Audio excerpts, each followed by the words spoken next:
What's good, y'all? Today, I'm gonna be bringing you the What If movie.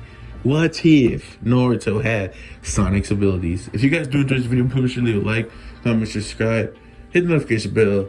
Back with more What Ifs. Let's get into this right now, and thanks for watching.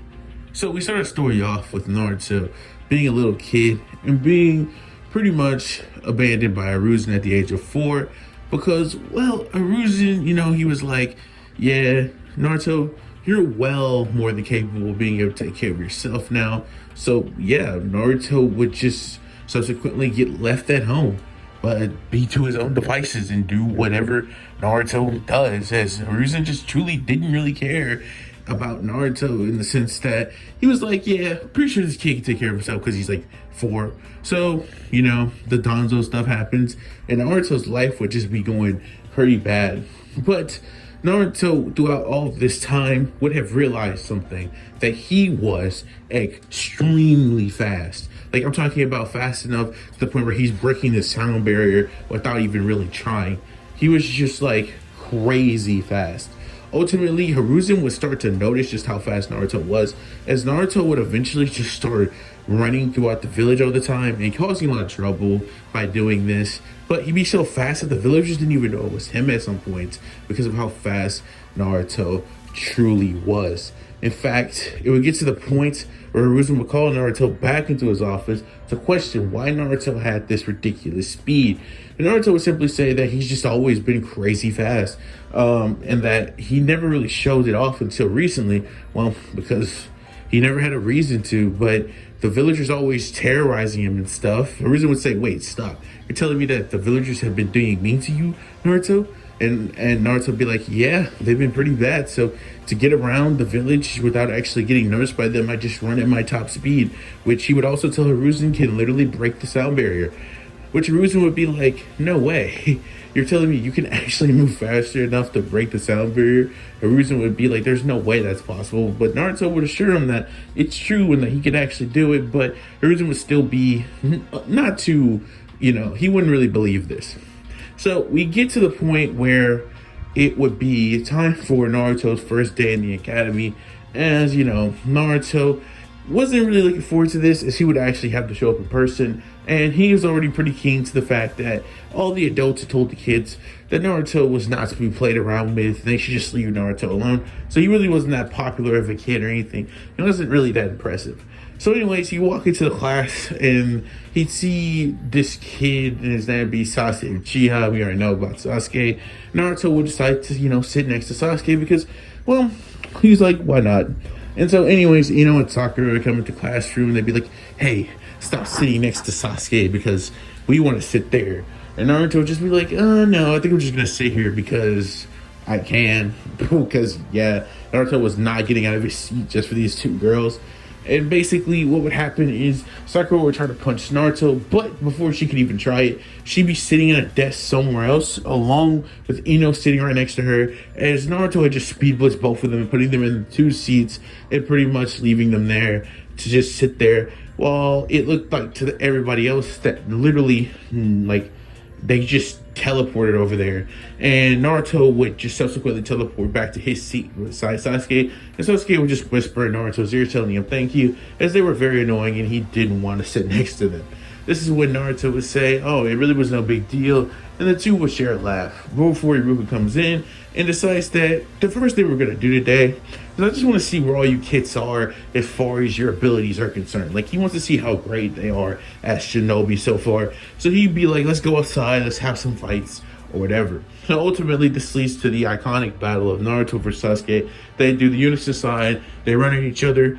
Except the problem is, when they're running at each other, Naruto would literally seem as if he teleports right in front of Sasuke, literally hitting him in his face, punching him in his stomach, sending Sasuke flying. Sasuke wouldn't get sent flying out of the circle. In fact, since Naruto was just really fast, and well, speed does equal power, it did hurt Sasuke a lot more than any other kid's normal punches. But Naruto wasn't like crazy strong or anything. He hasn't done any training yet. But what he would do is be really fast. So Sasuke would pick himself up and go like, wow, you're pretty impressive. I didn't expect you to be so fast. Iruka's thinking in his head like, I didn't even see what Naruto just did. Like, he's faster than what I can perceive. And, you know, Ruka's like, wow, that's insane. And so ultimately, Sasuke would rush back at Naruto, but then Naruto would seem as if he's teleporting again, appearing behind Sasuke, punching him in his stomach again, kicking him in the face from behind, and literally sweeping him, sending him on the ground. And all the people in the classroom just be like, wait, what? This kid that is supposed to be this loser is just no different Sasuke. All the girls in the class would be like, no, Sasuke, get up, you can do it. I know you can win. So Sasuke would just get up one more final time thinking, I don't know what I'm gonna do, but I can't keep up with this guy. Thinking that maybe, just maybe, if I could pull off a fireball and fire it at him, I'd be able to narrow his movement, thinking that, yes, this is what I'll do. So Sasuke would form the hand signs for a fireball jutsu. That would obviously not work, because I'm pretty sure at this point in the story, Sasuke had not actually mastered the fireball jutsu, so it just wouldn't work. And see, as Naruto was seeing that Sasuke tried this and that it didn't work at all, Naruto would just proceed to speed blitz behind Sasuke once more, telling him, I'm sorry about this. I really didn't want to do you like this at all, but, you know, I do have to win, and you're just being really hard to put down. And Sasuke would be like, wait, what? How did you... Before Sasuke turns around and looks at Naruto, Naruto would be gone, appearing right back in front of Sasuke, kicking him in the face one good time, and then rushing him and throwing him out of the, you know, unison circle, sure that, you know, ultimately he would be the winner, as Sasuke just was not going down due to any of Naruto's punches. This will lead Iruka to just think Naruto is the winner, and going like, I can't believe Naruto just defeated him so easily due to his insane speed.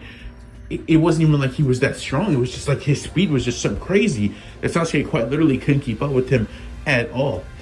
This would lead to Naruto being the winner, and they would all go back into class with Sakura being like, Naruto, I can't believe you actually beat my Sasuke or whatever, and you know, all that nonsense. So ultimately, I go back in class, and Iruka would be like, okay guys, that's all for today. And as Naruto was making his way back home, Hiruzen once again called him to his office and questioned Naruto once more, as Naruto would say, it's like, I told you, man, I'm really fast. But Hiruzen would say, yeah, I'm aware of that, but Naruto, you have a lot of promise, he would say. You're really powerful. So this is what we're gonna do. I see a future where you can become like the top dog in Konoha. So because of that, what's going to be happening is we're going to be entrusting Kakashi Hatake to pretty much guide you, because you can learn how to control your speed and become way stronger than you are currently. So yes, guys, that's exactly what would happen. Kakashi would start training Naruto from this day on, and yeah, so then we just will have this massive time skip where I now get to discuss all of the stuff Naruto had learned between now and this point. So we flash forward to Naruto as he's entering his last day at the academy. And frankly speaking, thanks to the training of Kakashi Hatake, Naruto had not only maintained his ridiculous power, that, you know, with Sonic's abilities of speed, but he's also going to be gaining Kakashi's intelligence. I don't know why in the world you wouldn't think Naruto's intelligence would increase in the main series if he trained with Kakashi Hatake, but yeah, it did. So Naruto became way smarter than he was in the original thanks to training with Kakashi. And Kakashi had been able to actually get him to be able to control his speed to the point where he was even faster. We're talking about moving faster than light itself. Forget the sound barrier, man. Light speed Naruto right now. Which is really impressive for part 1, as that's really the highest speed that's recorded in part 1. But obviously we know Sonic is way faster than this. But for right now, Naruto can only tap into light speed level. If I had to give you a precursor to how strong Naruto is, I would say he's like first date Rock Lee level in terms of force and power. But in terms of taijutsu skill, Naruto, thanks to training with Kakashi, is also like, I would say like unweighted Lee level in terms of like skill, right?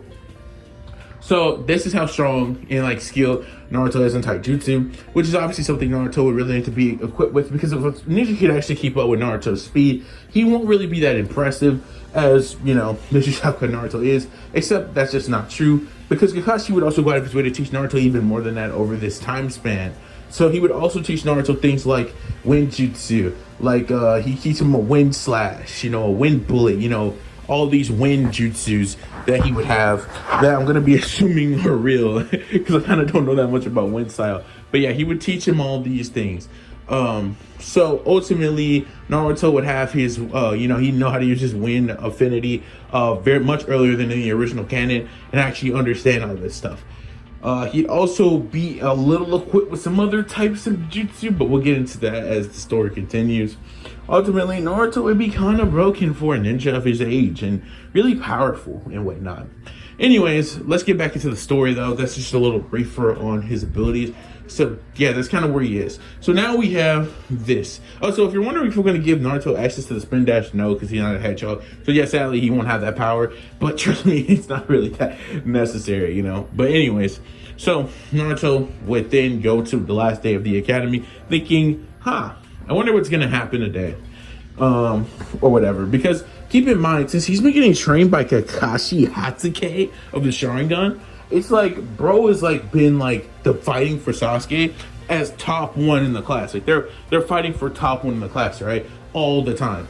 And so ultimately what happens here is like Naruto would come into class and there'd be tons of girls cheering Naruto's name, because even though Naruto is still the Nine-Tailed Jinchuriki in this timeline, it's just like Naruto's aura cannot be like unmatched. Because Naruto in this timeline kind of has like a Sonic personality where he just wants to show everyone how free they can be and bring the best out of everybody. And everybody kind of likes Naruto for that. And we kind of not care about him being the Nine-Tailed Jinchuriki. Kind of listen to their parents interacting with him, just seeing how cool of a guy he is.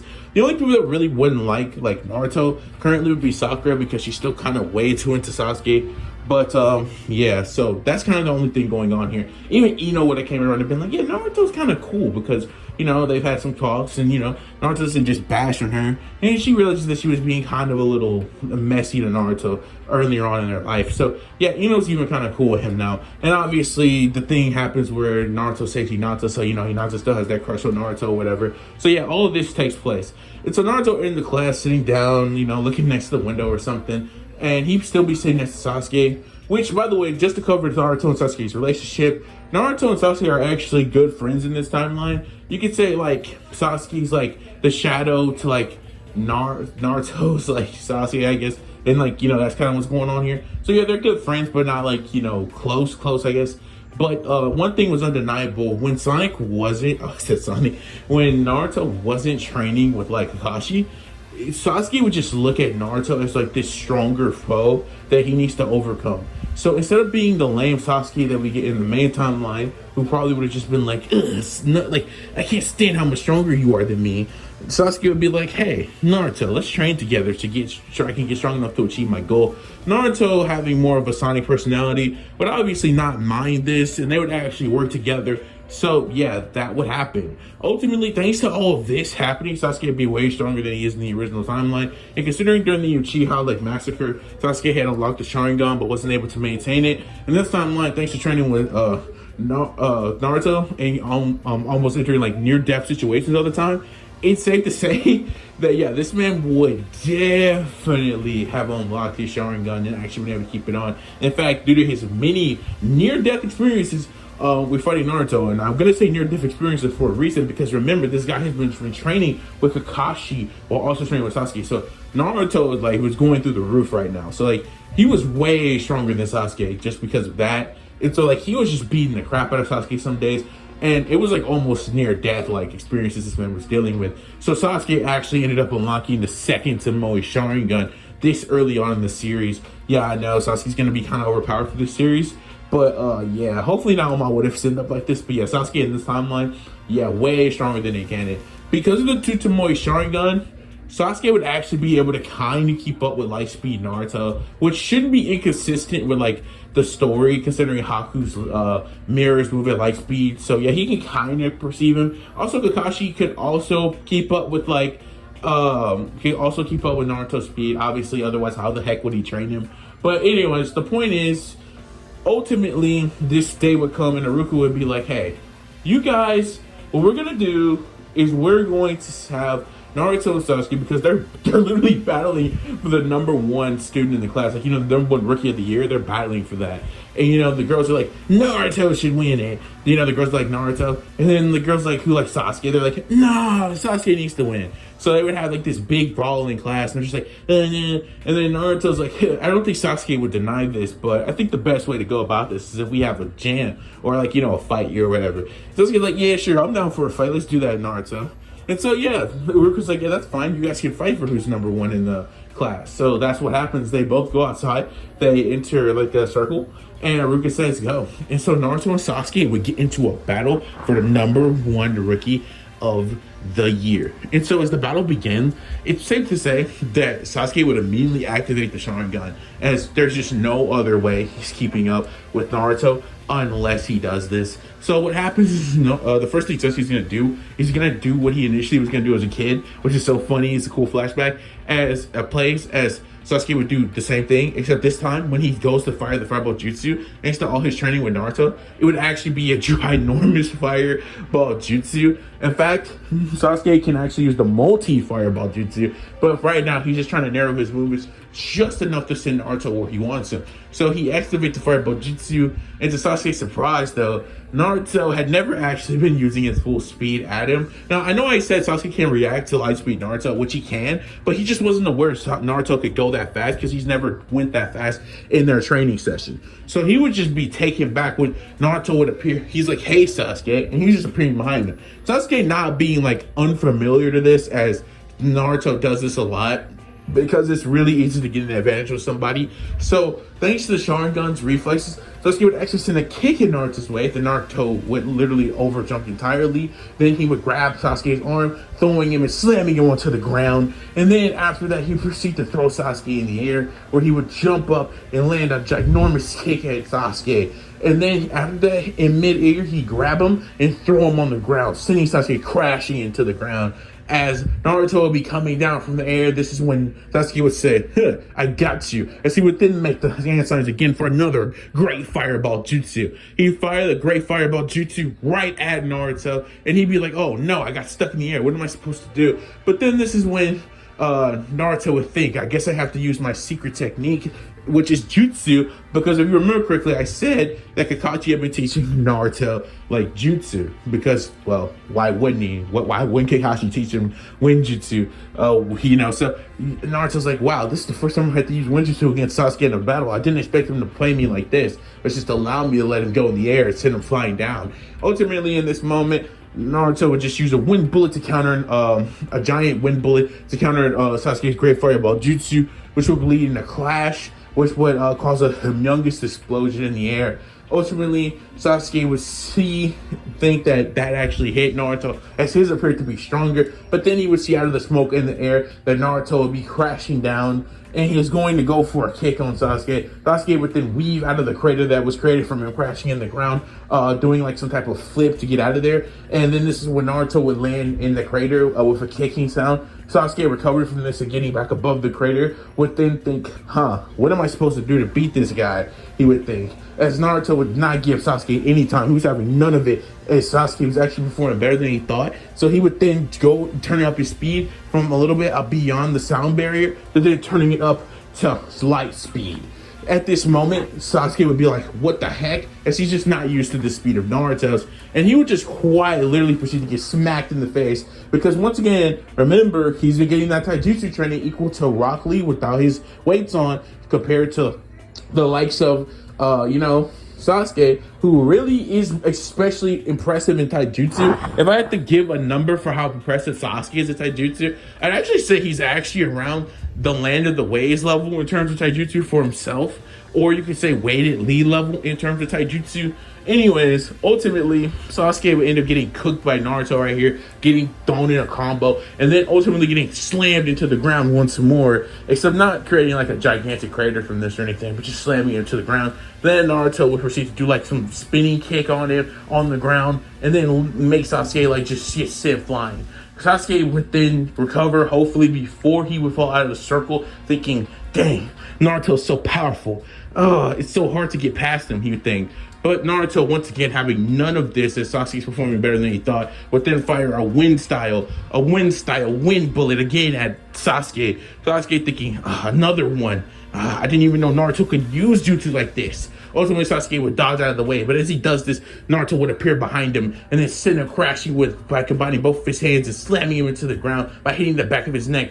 And then ultimately, by doing this, he thought Sasuke would be knocked out. And as Naruto thinks he's being Sasuke, similar to Sonic's personality, he be all cocky, thinking, "Yeah, I did it. I'm so cool." But as soon as Naruto would think this, Sasuke would then make hand signs very quick for another great fireball jutsu. He'd throw it right at Naruto. Naruto being caught off guard, be like, "Wait, no way!" And considering he's so close to him, yeah, this was just Sasuke flying backwards.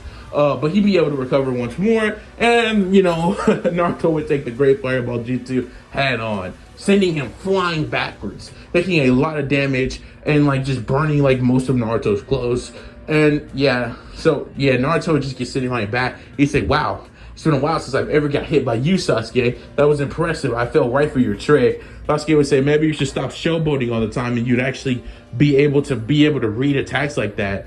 It was way too easy to catch you off guard, Naruto." And then Sasuke would say, "I'm not going to let you recover or do anything like that." As he would try to rush at Naruto, which by the way would not work because Naruto once again is way faster than him. But Naruto would just appear under Sasuke, uppercutting him in the face, spinning a kick into his stomach, grabbing Sasuke by the arm. And he's just going to say, "Well, Sasuke, you are impressive and this fight could go longer, but I'm just going to throw you out of the ring." When Sasuke hears this, Sasuke be like, "Nah, we ain't doing none of that." As he would then use a technique or a taijutsu move to lock Naruto's arms in place and then throw Naruto, sending him flying backwards, which then Naruto will recover. And Naruto saying what he already said, "Yeah, Sasuke, I'm impressed by you to say the least, but I'm not having any of this anymore." And he will release a wind blade that makes Sasuke dodge, in which Naruto would appear behind Sasuke once more, except moving at light speed. And so Sasuke was in the air. This time he actually couldn't react at all, but he was able to, react to the movement itself, but he couldn't really do anything in response to this. So what would end up happening is he would grab Sasuke's leg and spin him around like a dragon throw from Goku from the games, or Budokai 4, whatever, and he'd send him flying out of the arena, crashing into the ground. And because Sasuke got thrown out of the arena, Iruka would be forced to say, "Well, Naruto wins." And so what that happening, Naruto would be the #1 rookie of the year. Sasuke would get up saying, "Come on, Naruto, you really had to win by throwing me out of the ring? You didn't really feel like going all out in a fight against me? I can't believe this." Naruto would say, "You've improved so much, Sasuke. I couldn't even believe that you could actually keep up with me when I was going almost at full speed there." Obviously, Naruto lying because he really did have to go max speed just to keep up with Sasuke. And would say that Sasuke must have been training on his own because his progression was definitely something he couldn't see. But even Sasuke had to admit this is the same feeling for Naruto, as he didn't know that Naruto could turn his speed up to that level and just ultimately thought that he was superior to Naruto at this point. Nonetheless, we would then see both of the boys just admit that that was a pretty good match and that he deserves to be the rookie of the year.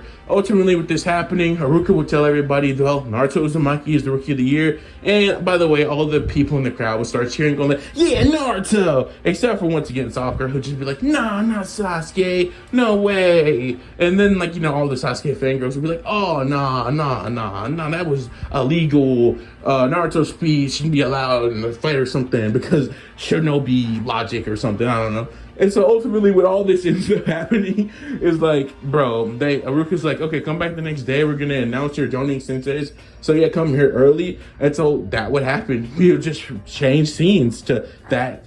And here we go. On the next day, we would see all the students, arrive as their, Jonin senseis will come and collect them. Ultimately, where this would all lead us, it's the same things we get in canon. Aruka would say, without hesitation, the teams that we have will be Naruto, Sasuke, Sakura. You're going to be Team 7.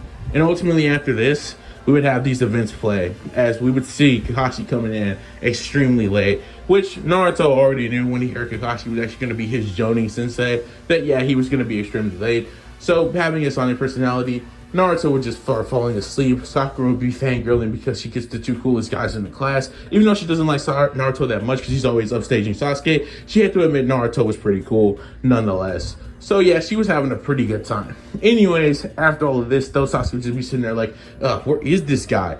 But ultimately, Kakashi would show up, be like, hey, come on, guys, let's all go to the roof. Let's hear your likes and dislikes. So what we would hear here is Sakura would be like, well, I like a certain someone, and I want to be a good wife to a certain someone, blah, blah, blah, blah, Sakura stuff. Sasuke would be like, I have a certain someone I'm going to unalive, and blah, blah, blah, this, and blah, blah, blah, that about Avenger, and being in the vengeance, and all this nonsense, emo, cool guy stuff. And then you got Naruto sitting over there going like, well, my name is Naruto Uzumaki, and I'm gonna be the fastest thing alive, and I'm gonna be the fastest shinobi alive. And yeah, that would be Naruto's goal. As in this timeline, Naruto, at one point when he was like really little, before he discovered how fast he truly was, would be like, yeah, I want to become Hokage. But like now with Naruto's like crazy speed and power, he just think like, I don't know, having that Sonic personality, he think, yeah, I don't really want to do this. This is too much paperwork. Cause he just come in and watch Hiruzen do it and think, yeah, I'm too bored to do this. Even though Naruto, with his crazy speed, could probably do this without very much question, really. Like, he could probably do this ridiculously fast and still have time to do a lot of more stuff. Naruto just think, yeah, that's not for me. And ultimately just not want to be Hokage in this timeline. Anyways, after this happening, Kakashi would be like, okay, I see. So, it's still clear to me that Sasuke's, relative to, Naruto to some degree. He's got the two Tomoe. He think, okay, he's pretty impressive. And then he thinks Sakura is just kind of weak and not impressive at all. And she's like the weakest on the team. But ultimately, Kakashi would say, all right. Okay, so you guys are going to come to the training force, the training field, I think. And what we're going to do is we're going to have a test. And that test is going to happen when it happens. So ultimately, what we see happen next is a change of scenes as all the kids will be told to not eat and show to the training grounds. So this would happen, and as the morning comes, we see Naruto Uzumaki in his kitchen ignoring Kakashi's warning, as he was just going to make food anyways, because, well, Sonic likes to eat chili dogs, so that's what Naruto would somehow find a way to do. He would eat a chili dog. I'm pretty sure it exists in Naruto, right? Actually, what, scratch that. We're going to just be saying he doesn't do that. We're going to be saying he's like, yeah, you know what? I'm going to eat some ramen and just say ignore him. Because in this timeline, I'm not too sure chili dogs exist. I don't think they exist. So yeah, I think he would still have his same love for ramen. As it's not like it's like Sonic's reincarnation of Naruto or anything. He just has his ability. So yeah, the Sonic personality just comes from him being so fast and just being really cocky, honestly. Which is what changed his personality overall. So yeah, it leads to a Sonic personality. Because, think about it. Like, Barry Allen or, like, Wally West have a similar personality to Sonic as well. Because they're crazy fast. And they don't really think anything can hurt them. So, this is just kind of like a speedster personality.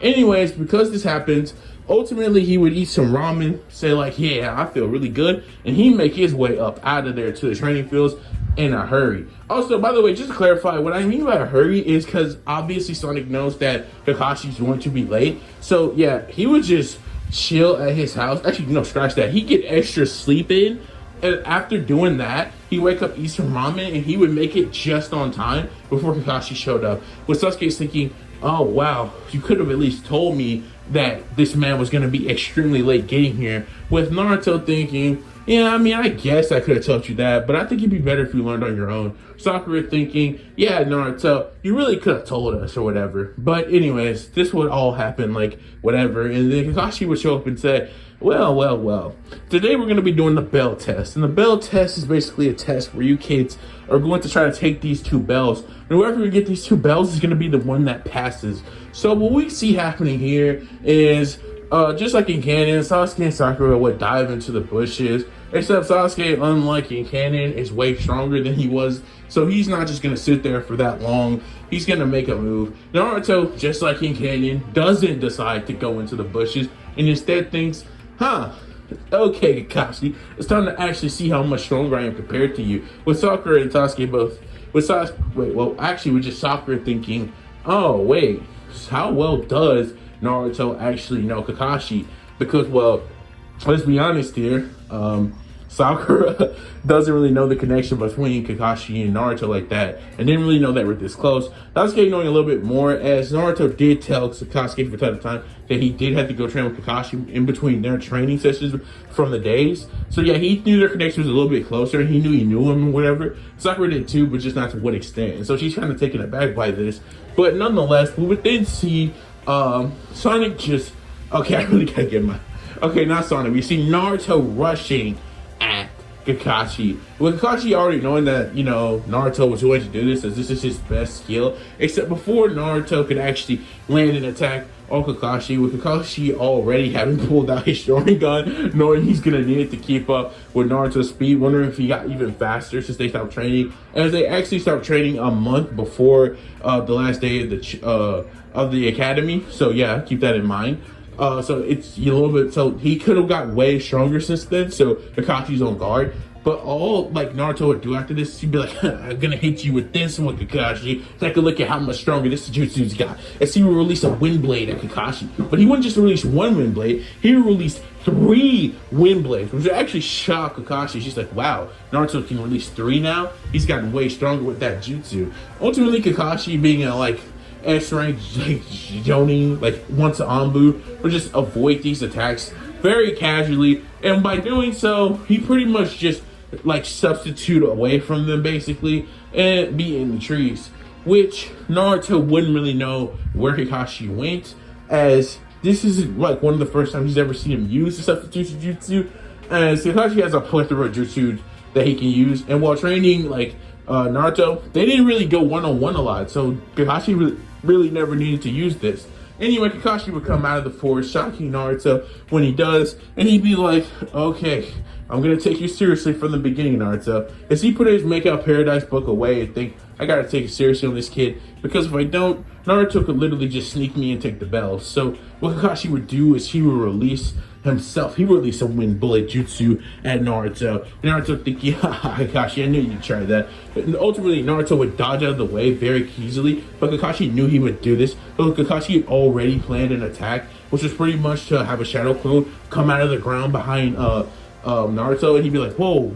And he wasn't ready for that. Kakashi would then grab Naruto, pretty much putting him in a chokehold so Naruto couldn't move. And Kakashi thinking, well, that was way easier than I thought it would be. This chokehold was pretty good, and Naruto's pretty trapped. But just as Kakashi was getting really comfortable, this is when Sasuke would come out of the bushes, releasing 3 great fireball jutsus at Kakashi, with Kakashi being stunned by how powerful Sasuke actually was, with his Tutsumoe Sharingan being out. Ultimately, this would lead to Kakashi having to dodge every single one of these, and for the 3rd one, Kakashi would actually have to use a substitution jutsu once again to get out of the way. This is when Sakura would jump out the bushes, and being pretty good at Genjutsu, but actually try to hit Kakashi with a Genjutsu. This ultimately would fail badly, as Kakashi has a Sharingan and would instantly break out of it, instantly going behind Sakura to tap her on the back with like a neck chop, sending Sakura out, saying, yeah, I am impressed that you did try to help your team, but ultimately this was not impressive. But in the little time Sasuke was gone, Sasuke had already thrown like a kunai at Kakashi's clone, puffing it so Naruto was freed. And ultimately with this happening, Sonic, oh my god, I cannot speak right now. Naruto and Sasuke will begin to jump Kakashi real good. In fact, they would jump so well that what would happen is Naruto would start spinning around in a circle, creating a tornado, and telling Sasuke to hit a fireball, or not even a fireball, a fire jutsu that would combine with his tornado. Giant fire tornado, y'all. Like a giant fire tornado. Kakashi, in response to this, would be thinking, these two are a ridiculous duo, and will use a mud wall jutsu to block the attack, saying, yeah, okay, I see now. You guys have that, especially working together. I can see that you have great chemistry. Oh, while Kakashi would be thinking this, Sonic and Sasuke would continue to keep on rushing at him. And I know I said Sonic, I meant to say Naruto, but oh my years, bro. Anyways, Naruto and Sasuke would just keep on trying to use taijutsu to beat up on Kakashi. But despite how skilled Naruto's taijutsu was, and how skilled Sasuke's taijutsu was at this point, because of all the training they've done together, Kakashi just being like that higher level would eventually outpace both of them, and like just take them both like over. Like, he'd just be winning the fight, but he wouldn't take him out. You know, Naruto and Sasuke would be sitting there thinking, what are we gonna do? We can't beat this guy, it seems. And they would think, we need to make a plan to get the bells. So, with that being said, Naruto and Sasuke would actually retreat into the bushes, you know, considering that Naruto didn't actually do that the first time. They would actually retreat into the bushes with Kakashi being shocked, thinking, really, you guys are really going to go try to hide now? But trust me when I say Naruto and Sasuke would not be there long, as they would quickly create a plan. Basically, the plan would be that Naruto would create like a wind clone, which, yes, Naruto actually did learn this from Kakashi, and he would use the same strategy that Kakashi used against him to get Kakashi off guard. So, with this being said, they implemented. They run right back out of the bushes before Kakashi could do anything, formulating this plan quickly because, once again, of their great chemistry. Sasuke would fire another great fireball jutsu, saying, this will be my final one. Because, yeah, Sasuke's, you know, chakra reserves might be kind of big, but they're not that big, and plus he's using the 2 Tomoe Sharingan. So anyway, he fired this great fireball jutsu, which Kakashi would dodge, and then we would see our boy Naruto try to get the bells, like by running towards them, acting like he's just gonna try to reform. But Kakashi thinking, this seems a little too simple of a plan compared to the chemistry that I was just witnessing from these two. And basically what he would do is he would use like another wind bullet, and he would fire it at Naruto to, you know, just kind of get him off the path that he was going on towards the bells, making it a little bit harder for him as he just saw Naruto doing something much different than this. But it would be in this moment when Sasuke would jump into the air and throw a kunai at the bells, which would shock Kakashi, thinking, why would he be trying to throw a kunai at the bells? But Kakashi would avoid that too, but Kakashi would just be slightly caught off guard for just a few seconds when then it would happen. Naruto's clone would come out of the ground, grabbing both bells and throwing them towards Naruto.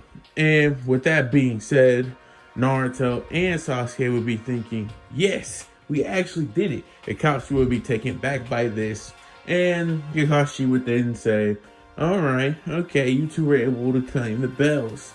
Now, what will you do with them? Kakashi would ask Naruto and Sasuke, who obviously say, well, we think that we should let Sakura pass because she did at least try to do something, and she wasn't just sitting there watching us. She at least tried to do something, even though we are the ones that mainly worked together to obtain the bells. But Kakashi thinking, you guys actually were able to figure out what it means to be a true team, and you both passed. With Naruto and Sasuke both thinking, what do you mean we both figured out what it means to truly be a team? And basically, this is when Kakashi would give a speech about your friend is scum, and I can't really remember the speech right now. So yeah, just insert Kakashi's speech.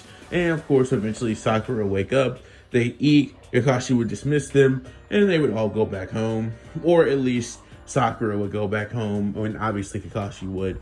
But this is when we would see Naruto and Sasuke just start doing their regular training. So, with that being said, this would conclude the bell test.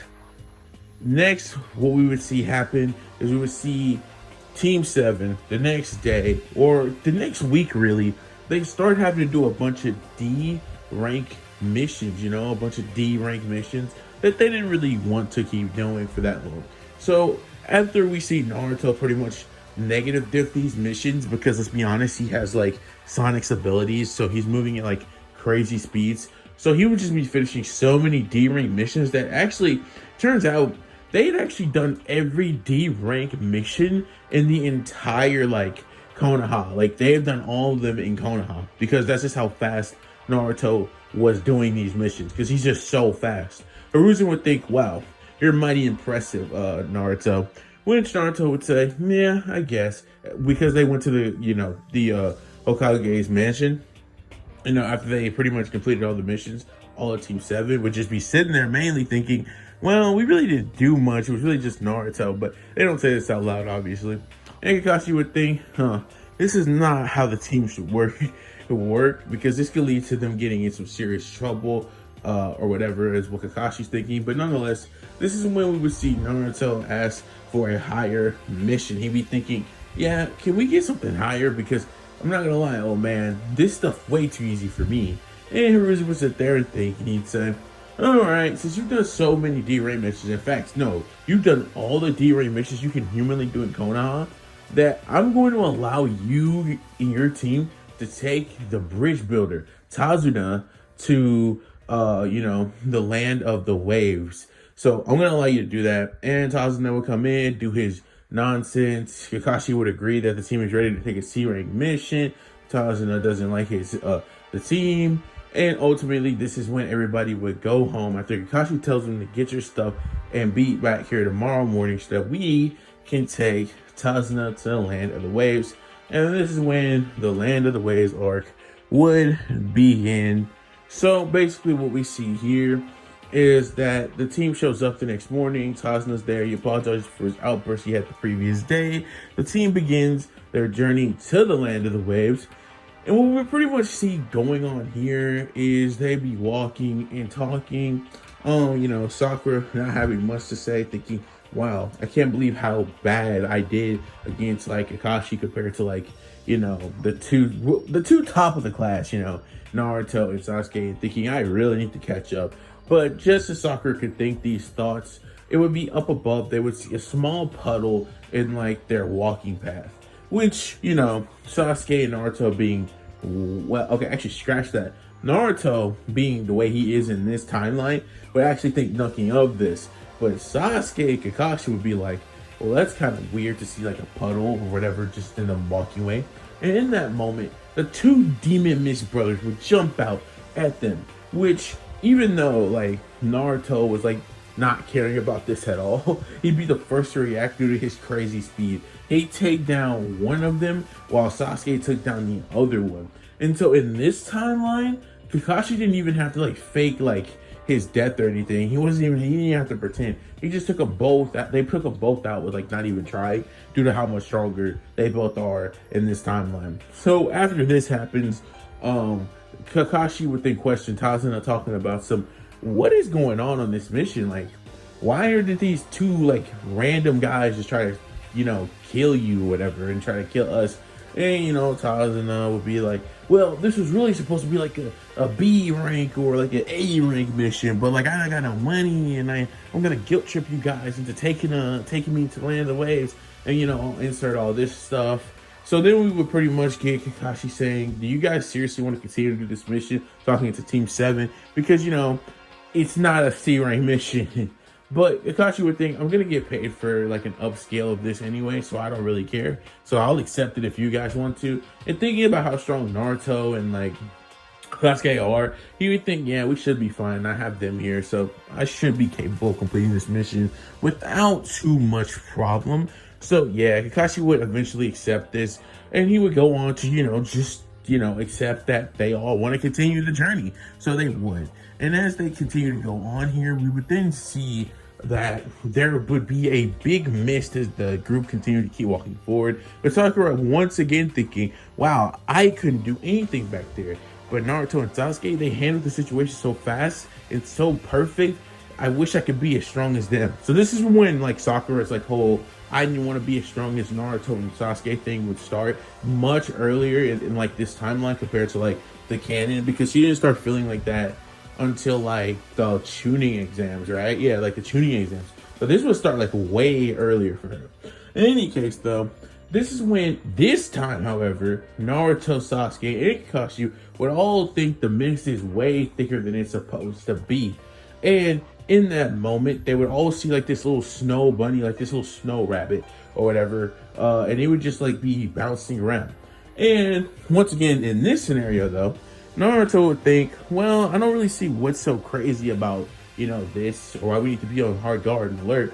But this is when Sasuke and Kakashi would both say, everybody duck, as the executioner blade would come out of nowhere and slam into a tree, and it would be none other than him, you guessed it, Zabuza Momochi. And he would stand on top of the executioner blade saying, well, if it is the Kakashi of the Sharingan, or Kakashi the copy ninja, whatever one you want to insert, you can say whatever one you want.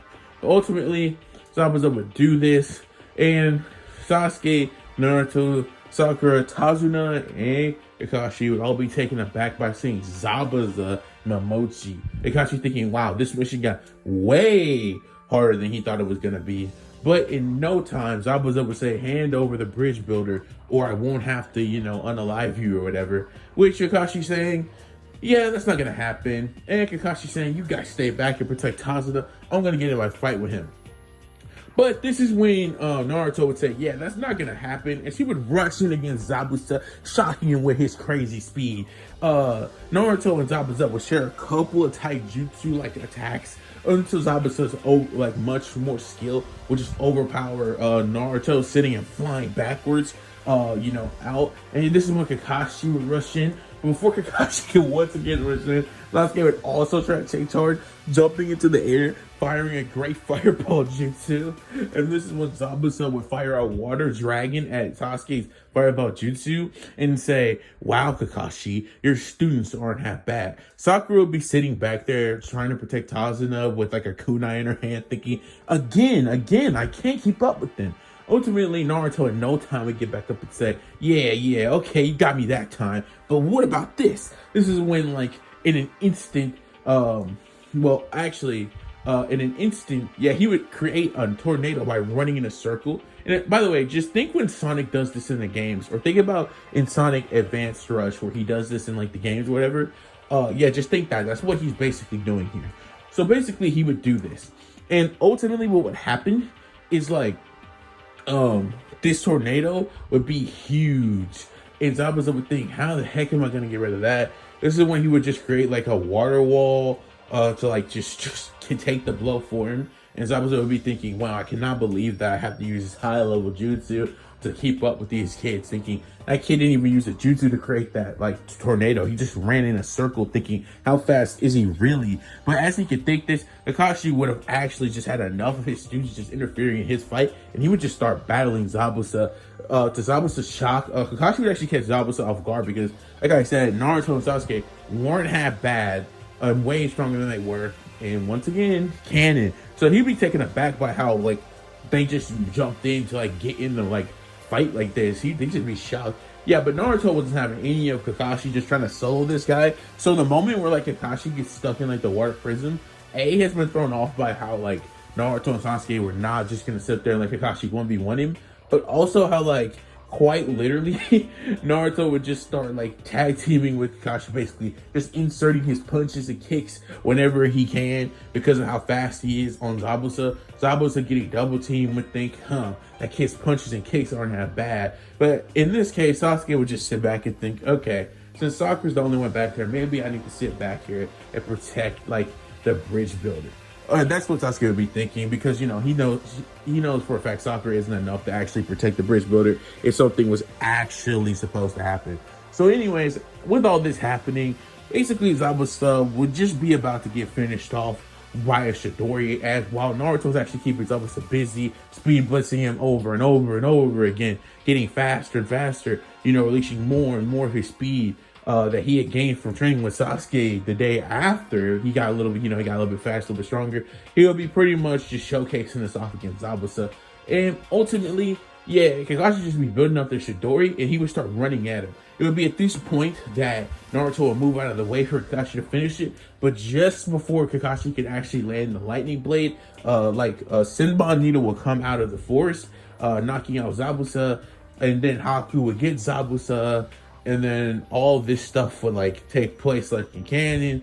And mainly due to the fact that Naruto wouldn't really be smart enough in this timeline to determine that Haku was a tracker Nin or not. And Kakashi would, but he would just allow it because he'd be well, if it's true, we don't have another fight. And if it isn't true, well, we have another fight. Who cares? Because you guys have shown to me that you are more than capable of handling this type of situations. And ultimately Kakashi wouldn't even be that tired in canon after his fight, and he wouldn't even have been completely drained or anything, so he would have just been fine. So this is when they would get to the land of the waves with Tazuna, and basically Tazuna would be taking them to their house.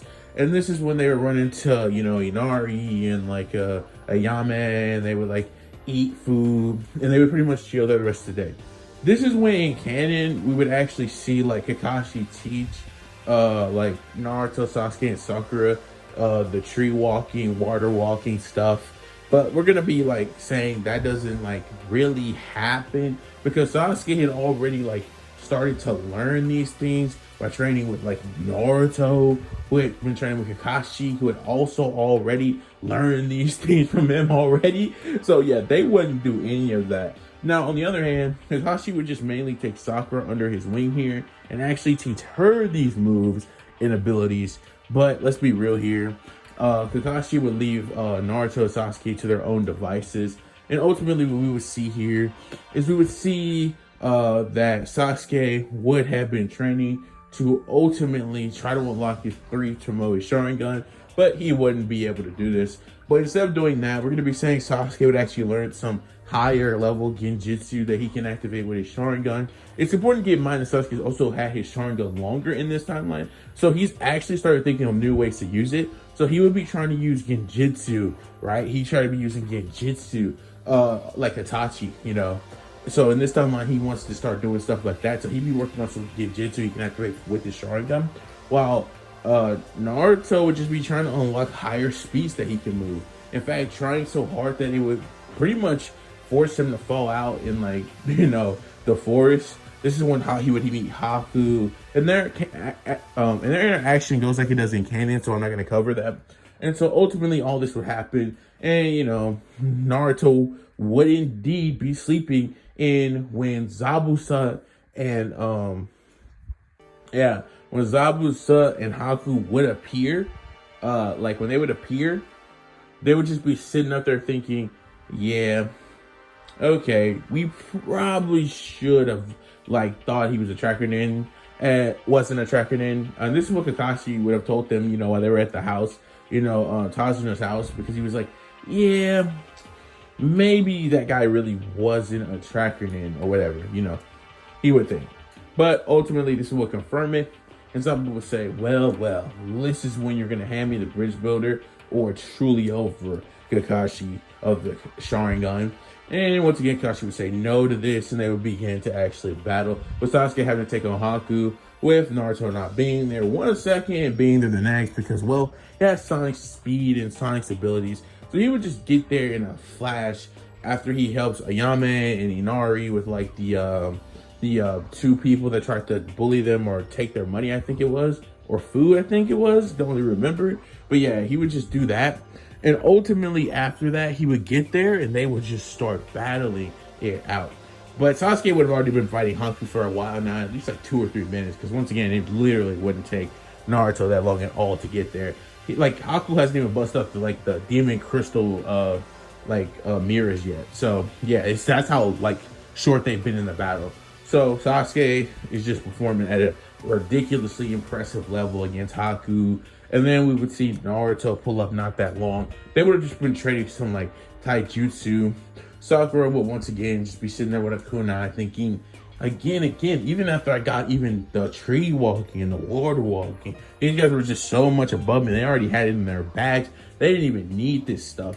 So ultimately what we see happen here is we would see a grand old like just battle between Naruto, Sasuke, and Haku, which would be way more interesting than Kakashi and Zabuza one, because yeah, not gonna lie, Kakashi would just start slightly overwhelming Zabuza, but not really.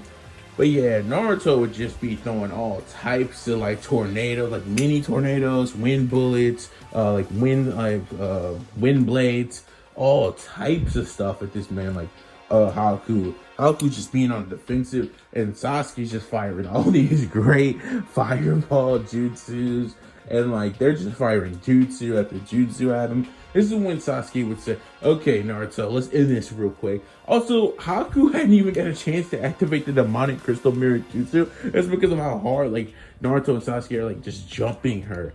Like, I mean him, my bad. Oh my god, him. So yeah, like bad. So in this moment, we would see Sasuke show off his training that he had gotten, and he would use a Sharingan Genjutsu. It would be a pretty good one. It'd be like a mid-level Genjutsu. It would actually take Haku tons of time to break out. And with this being said, Naruto would unleash a crazy speed attack where he would land like 100 blows on Haku before Haku could even snap out of the genjutsu. And by the time Haku did, after letting 100 quick blows, yeah, let's just say Haku would just be like on the ground, just in complete and utter pain. And this is when Sasuke would say, let's finish it with a fireball jutsu.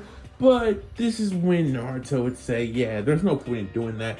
Haku was already knocked out, pretty much. So, which is not an exaggeration, because Naruto, being a good taijutsu fighter, like capable of Rock Lee's level, he had also started doing something else while training under Kakashi. And Kakashi would tell him it would be a pretty good thing to do. So in those 100 attacks that Naruto had just landed on Haku, it was actually targeting Haku's pressure points. So Haku was actually taking even more damage than a regular person would. 100 blows to your pressure points, yeah, you're gonna be pretty knocked out. But just as this would be happening to Haku, Haku would just be like barely conscious when Kakashi would try to like go for a Chidori to finish off Zabuza, when Haku would just jump in the way, dying, just like in the original timeline, except even faster, because yeah, Haku kind of got destroyed like by like Naruto and like Sasuke without even getting the bust out to the Mighty Crystal Mirror Jutsu. This is when Zabuza would see Gato and he would have all his mercenaries. And this is when we would basically see the same scene of Zabuza getting the speech from Naruto, which would obviously be different because he has like Sonic personality. But yeah, it'd be similar to that. Talk no Jutsu nonetheless. And Zabuza would, you know, just defeat all of Gato's mercenaries and so on and so forth with the ninjas after Zabuza falls, leaving it to pretty much the town to do what they wish to Gato. And it would be no pretty sight for Gato indeed. This is when the Land of the Waves mission would pretty much be over, and we would see the team making their way back home, as the bridge would still be called the Great Naruto Bridge, as I see no reason for that not happening. Anyways, they would get back, inform Aruzin of what happened on the mission, and would say that it was definitely not a C-rank mission, so they could get higher pay, of course. With this happening, we would then see that they are gonna, you know, leave, and this is when later on in that same day, Kakashi would call Team 7 back, and be like, actually, no, I think it's the next day. Yeah, it's the next day. So what happened on the next day after the mission is finished, Kakashi would tell them about the shooting exams and ask do they all want to participate in it, with, you know, Sakura saying, yeah, I definitely want to participate in it because I'm going to catch up to both Naruto and Sasuke, with their goals being more than just like being a good wife to Sasuke at this point, like actually wanting to become stronger as a shinobi to keep up with the two, as they're just going so much faster than her. And with Sasuke and Naruto obviously accepting, because this is a path for Sasuke to get stronger to beat Itachi, and because, well, Naruto's, you know, he just wants to become the strongest, like the fastest shinobi. So this is what would happen, and as we see this going on, we would ultimately get a pass where they would just train for like, I'm pretty sure it was a week before the tuning exams. I'm pretty sure it was a week, right? I'm pretty sure it was a week for the tuning exams. Yeah, it would be a week. It would be a week. So after this week, we would see them enter, you know, where you got to do. Also, they would pass like the little test, you know, they get before you can actually be ready for the tuning exams. I kind of forgot to mention that. And yeah, in this timeline, also, they don't run into Kankuro, Gaara, and Tamari before the tuning exam starts. So that doesn't happen. So anyways, we would get to the tuning exams, and this is when we would see it all happen. We would see them enter, they would get into the academy, they would see through the Genjutsu, they would literally go to the top room, they would go and take the test, they would get the last question right. But wait, actually, no, I forgot something that's really interesting that would happen in this what if, is between that week of training, Sasuke had actually managed to unlock the Tree Tomoe Sharingan, and also gain access to even higher Genjutsu. And he trained with Naruto, so he got higher Taijutsu. Also, yeah, Naruto trained in that time period, but I actually want to reflect on Sakura in this time. Sakura, between the week of training, would have actually gotten much stronger, because what she would have been working on is working on water release, because, well, yes, Sakura, I'm pretty sure, has access to water release. But she would learn a couple of water jutsus, but not only that, she would also become even better at her genjutsu by asking Kurenai to get a little help. So yeah, that would happen. And so yeah, Sakura would become much stronger than she was in the original timeline. So yeah, Sakura growth over here. So anyways, they would enter the forest of like, no wait, I'm going way too fast. My bad. So they would then, like, after getting through like the genjutsu and going upstairs to like the room, Rock Lee would just like a canyon along with Neji and Tenten would stop him and be like, Sasuke Uchiha or Naruto Uzumaki, either one of y'all, I would like to take on in a fight, considering that, honestly, even though Aruka had stated Naruto was, it could have literally been either one of them, with them both thinking, yeah, I don't know. But more so on Naruto's end, he'd be like, yeah, I don't want to do this, because, once again, Sonic personality doesn't really feel like it. But Sasuke, however, would think, sure, why not? And we would see a battle between Rock Lee and Sasuke unfold like no other. If Sasuke and Rock Lee's battle would begin, Rock Lee would think he would be faster than Sasuke. But because he trains with Naruto, who at this point is way faster than Rock Lee. Yeah, like, I need to explain like how much faster than Naruto like Rock Lee is. He's like 5 times faster. I would even say arguably 10 times faster. So Sasuke has had to been fighting that for pretty much his whole life as far as his training is concerned. And it's like, there is no way in the world they'll actually think like Sasuke would not be faster than Lee, actually. Yeah, Sasuke would be faster than Lee, actually, because of all this training he's done with Naruto and having to keep up with his senses and reactions. So yeah, you know how like Rock Lee kicked Sasuke in the face and pretty much like proceeded to negative their Sasuke? Yeah, that would actually be in reverse here, because although I think Lee might be able to keep up with Sasuke with the weights off, with them on, yeah, Sasuke would just proceed to reach over there to Lee after activating the Sharingan as they would both start running towards each other, with Lee being taken aback by this, even Neji thinking there's no way Lee just got outpaced even with the weights on, and would just kick Lee in the face like he was thinking he would do to Sasuke. After this, Sasuke would spin kick Lee in the stomach, sending him flying, and Lee would be like, what? There's no way you just did that to me, He gets him flying into a wall. He get up and say, okay, I see what I have to do here. But before this fight can continue any further, my guy would appear and say, okay, Lee, that's enough.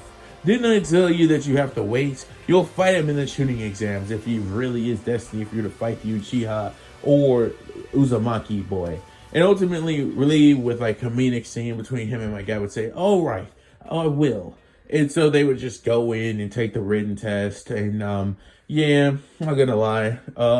They would cheat or whatever. They wouldn't get caught. But this wouldn't matter because they would answer the final question correct. And because they do that, Anko would come through the wall talking about, all right, guys. Oh, there's a lot of you this year, she would say. And they would all go as they would head to the Forest of Death, with the interaction between them and Orochimaru not happening in this timeline because, well, let's be real here. Sonic personality is the answer to all, and Naruto just wouldn't really be in that situation that he was in the original, with Sasuke and Sakura also being, little bit smarter and stronger, would avoid that entirely. So what would happen is Anko would explain that the Force of Death, you have to get the Heaven Scroll if you have the Earth Scroll, and the Earth Scroll, you got to get the Heaven Scroll. So Team 7, I'm pretty sure, would have the Earth Scroll. They would have to find a Heaven Scroll. So with all this happening, Anko would have everybody go to their gates as they would open. And just like that, now, unlike earlier when I messed up, we would enter the Forest of Death. So anyways, the team would be like thinking, who's going to be the team leader? With Sakura and Naruto. Actually, surprisingly enough, Naruto would just say, yes, Sasuke, you do it. As once again, he's just kind of that laid back, chill guy. Would say, I don't really feel like dealing with this. When all of a sudden, after going for a long while, they ran into a team who they would proceed to beat with ease, because any weak team that like Team 7 is running into here, they're just doing them in, because let's be real here, they're not strong enough to keep up. They're like way stronger. Like Sakura's way stronger than in like this timeline. And by the way, Sakura's like pretty strong. Like she could probably take out 2 members of a team by herself. That's like how much strong Sakura got in that 1 week. So yeah, Sakura is impressive, you know, pretty good, but not obviously nearly as strong as Naruto and like Sasuke are. I mean, 3 Tomoe Sasuke, who's faster than Rock Lee without weights on, and would literally match Lee with no weights on. Yeah, come on, bro. Like, no, no. And a Naruto who's just like faster than like 99% of the characters in the verse, with like Sonic's abilities and multiple wind jutsus, and who can create tornadoes from running in a literal circle. Yeah, it would not, you know. Ultimately, what we would see happen up here next, though, is we would see a giant snake, though, after they would beat the team and realize they didn't like have like the you know, the heaven scroll. They would leave the team alone because, you know, and they would find that giant snake, like I was saying, come out of nowhere and try to beat them with, once again, despite Naruto not really paying attention a lot of the time when he's moving, would just speed blitz this snake, kicking it and punching it over like 100 times, which he could do pretty easily now, not even having to get help from Sasuke's Genjutsus to do this. He just does it because he's just got that much stronger. So after unleashing the barrage on this snake and sending it like flying backward into like a bunch of other trees, the team would think, okay, well, that was kind of weird. And they would say, let's proceed forward and find one of those heaven scrolls. So the team would go like for just literally a slight bit further, when they would see a grass shinobi come out of nowhere. And this grass shinobi would say, Sasuke, I found you. With Sasuke and Naruto and Sakura all just sitting there thinking, what is up with this person? But this is when, before they could even think any further, they would feel an insane bloodlust overcome them. And they would all think, okay, this person definitely is not some tuning, or, I mean, I'm not bad. They're definitely not some getting trying to become a tuning, and is way stronger than that. Naruto and Sasuke would think, yeah, this person has ill intent against him, but Sakura thinking, we need to get out of here immediately. But this is when Naruto would say, no, I'm not gonna just run away from someone because I have higher goals and dreams of being that. And he would also say, I'm the fastest thing alive, for crying out loud. Who I'm like running away from this character, Naruto would say. Sasuke would be thinking, yeah, there's no way we're running away, Sakura, so you're gonna have to help us out. And Sakura would think, are you guys crazy? Do you not feel that insane bloodlust coming off this guy? Thinking, we need to get out of here. But this is when, in that moment, Orochimaru, because this would be Orochimaru in disguise if you guys didn't know that already, would think, interesting. You think you're that fast, huh? And you think you guys should just sit over there and make up plans to get away from me? And Orochimaru would be saying, he'd say, nah, Sasuke, you will be mine. As he would rush down there, with them all being taken aback by Orochimaru's speed. Well, obviously outside of like Naruto. And at this point in like this time, Sasuke didn't have his Sharingan active. So yeah, like he's a little taken aback by it in his base. With Naruto being able to easily react to this, Naruto would move so fast that Orochimaru would think he teleported, as he just well, he doesn't literally, but he would move so fast that he just appears in front of him, punching Orochimaru in the face, sending him flying back into a tree. This is when Orochimaru would say, oh, interesting. Now I see why you would say something as crazy as being the fastest thing alive. With Naruto landing after, you know, in a tree and thinking, well, yeah, I'm too fast. There's no way you'll ever beat me. Or Orochimaru thinking, there's more to fighting than speed, fool. As Orochimaru would attempt to rush back at Naruto. But yeah, this wouldn't work at all, as Sasuke would have activated 3 Tomoe and said, yeah, it's time to get in action. So he would fire a great fireball jutsu at like, a great fireball jutsu at Orochimaru. And Orochimaru would just say, oh no, I didn't expect him to get so involved. And I didn't also expect him to be so strong. This great fireball jutsu, I'm not even going to pretend, would just flat out hit Orochimaru. Like, it would just hit this guy. He was just taken aback by how big, how much stronger it was, especially compared to the one he was using when he fought, like, Haku. Because, yeah, Sasuke's fire style has been getting stronger and stronger as this what-if has been progressing. I just haven't really talked about it that much. But yeah, so this would hit Orochimaru, actually forcing him to have to use the body substitution. So he would have to, you know, spit out another body just to, like, because, like, low-key Sasuke burnt that body to, like ash, bro. Like, I'm talking like he just obliterated that with that great fireball jutsu. Sasuke would be thinking, what even did he just do? With Naruto thinking, okay, man, that's disgusting, and I see what I have to do now. But it would be in this moment when he would actually rush away from Orochimaru to get some space between them, thinking, yeah, his jutsu and like power is really strange. So he would like return to his team on like a tree branch, as Orochimaru would then rush with them, thinking, yeah, there's no way I'm letting Sasuke go, and thinking, although that one's pretty fast, it's powerful, and that one has pretty good, jutsu or whatever. He hasn't actually engaged with them really in any taijutsu or anything like that, so he hasn't really been able to gauge their abilities. But Orochimaru would be thinking, yeah, I don't have time to play around with them, as they do seem competent enough to the point where they might be able to actually beat me. This is when Orochimaru will lay on the tree bench rushing at them, with Naruto instantly blitzing behind him, trying to just kick him. But Orochimaru would actually be capable of reacting to this, and he would actually be able to kick him in his back, sending him flying into a tree, to Naruto's shock, thinking, really? He was able to keep up with that? But I was moving at my top speed. There's no way he should have been able to keep up with that movement. But yeah, Orochimaru would actually do this. It'd be in this moment that with Orochimaru getting near Sasuke, Sakura would think, you better start taking me more seriously. And she would release a really good genjutsu against Orochimaru that would actually hold him up for about a minute or two before he could break out of it. Because it would actually be so good that he wouldn't even realize he was even in one until he was like, wait a minute.